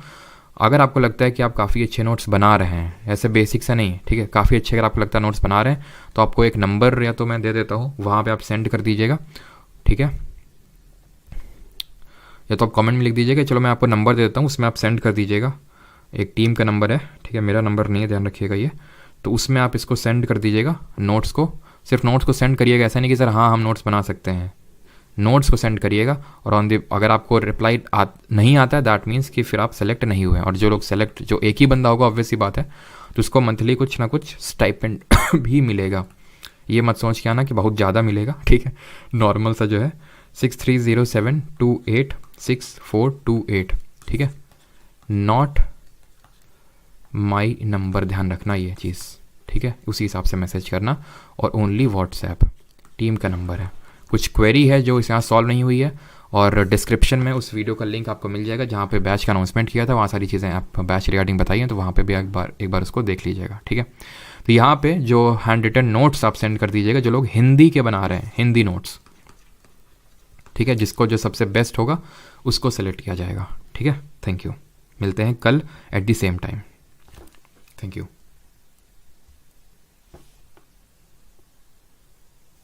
बिल्कुल, स्टड गेमिंग ऐप पर पीडीएफ जो है वो बाइलिंगुअल ही मिलेगा। ये जो पीडीएफ है वो आपका प्राइवेट टेलीग्राम जो ग्रुप बना हुआ है उसमें पड़ेगी। ये जो पीडीएफ जो हम लोगों ने यहाँ पे दोनों करी हैं, 2 पीडीएफ से करी ना, एक में जिसमें पढ़ाया और एक क्वेश्चन वाली, जो नोट्स हैं वो एप्लीकेशन पे होंगे, ठीक है। और ये जो है आपको जो प्राइवेट टेलीग्राम ग्रुप है बैच वालों का, वहाँ पे होगा, ठीक है। नोट्स कब तक मिल जाएंगे? नोट्स निमकार श्रीकांत रात तक मोस्ट प्रॉब्ली आपको मिल जाने चाहिए, ठीक है, बाकी सुबह तक तो मिल ही जाएंगे।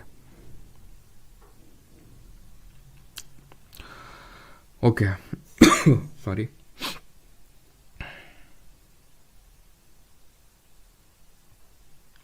What about notes? क्या व्हाट अबाउट नोट्स सूरज? मैंने बता दो दिया, नोट्स मिलेंगे, सारी पीपीटी मिलेंगी।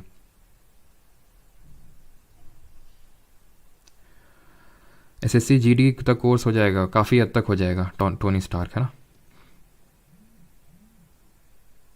ओनली नोट्स नहीं है खुशी जायसवाल, ओनली नोट्स नहीं है ऐप पे, मतलब सारी चीज़ें कंबाइंड, अभी ओनली नोट्स ऐसा कुछ नहीं है।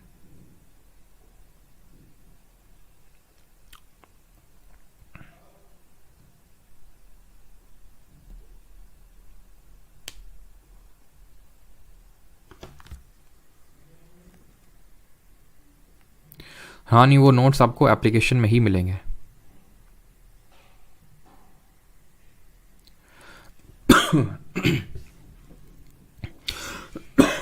सॉरी, काफ़ी जोर की खांसी है। पॉटर्स व्हील आप ये मान सकते हो अराउंड 3000 BC, यानी कि वही नियोलिथिक के टाइम आप मान सकते हो, ठीक है, क्लियर। नियोलिथिक या फिर चाल्कोलिथिक एज में जाके मिलता है potter's wheel. Shivani Gautam, UPSI की सीआरपीसी और आईपीसी कैसे करूं? वो तो यहाँ पे नहीं होगा, ठीक है, बैच में सीआरपीसी आईपीसी हम लोग नहीं करने वाले हैं।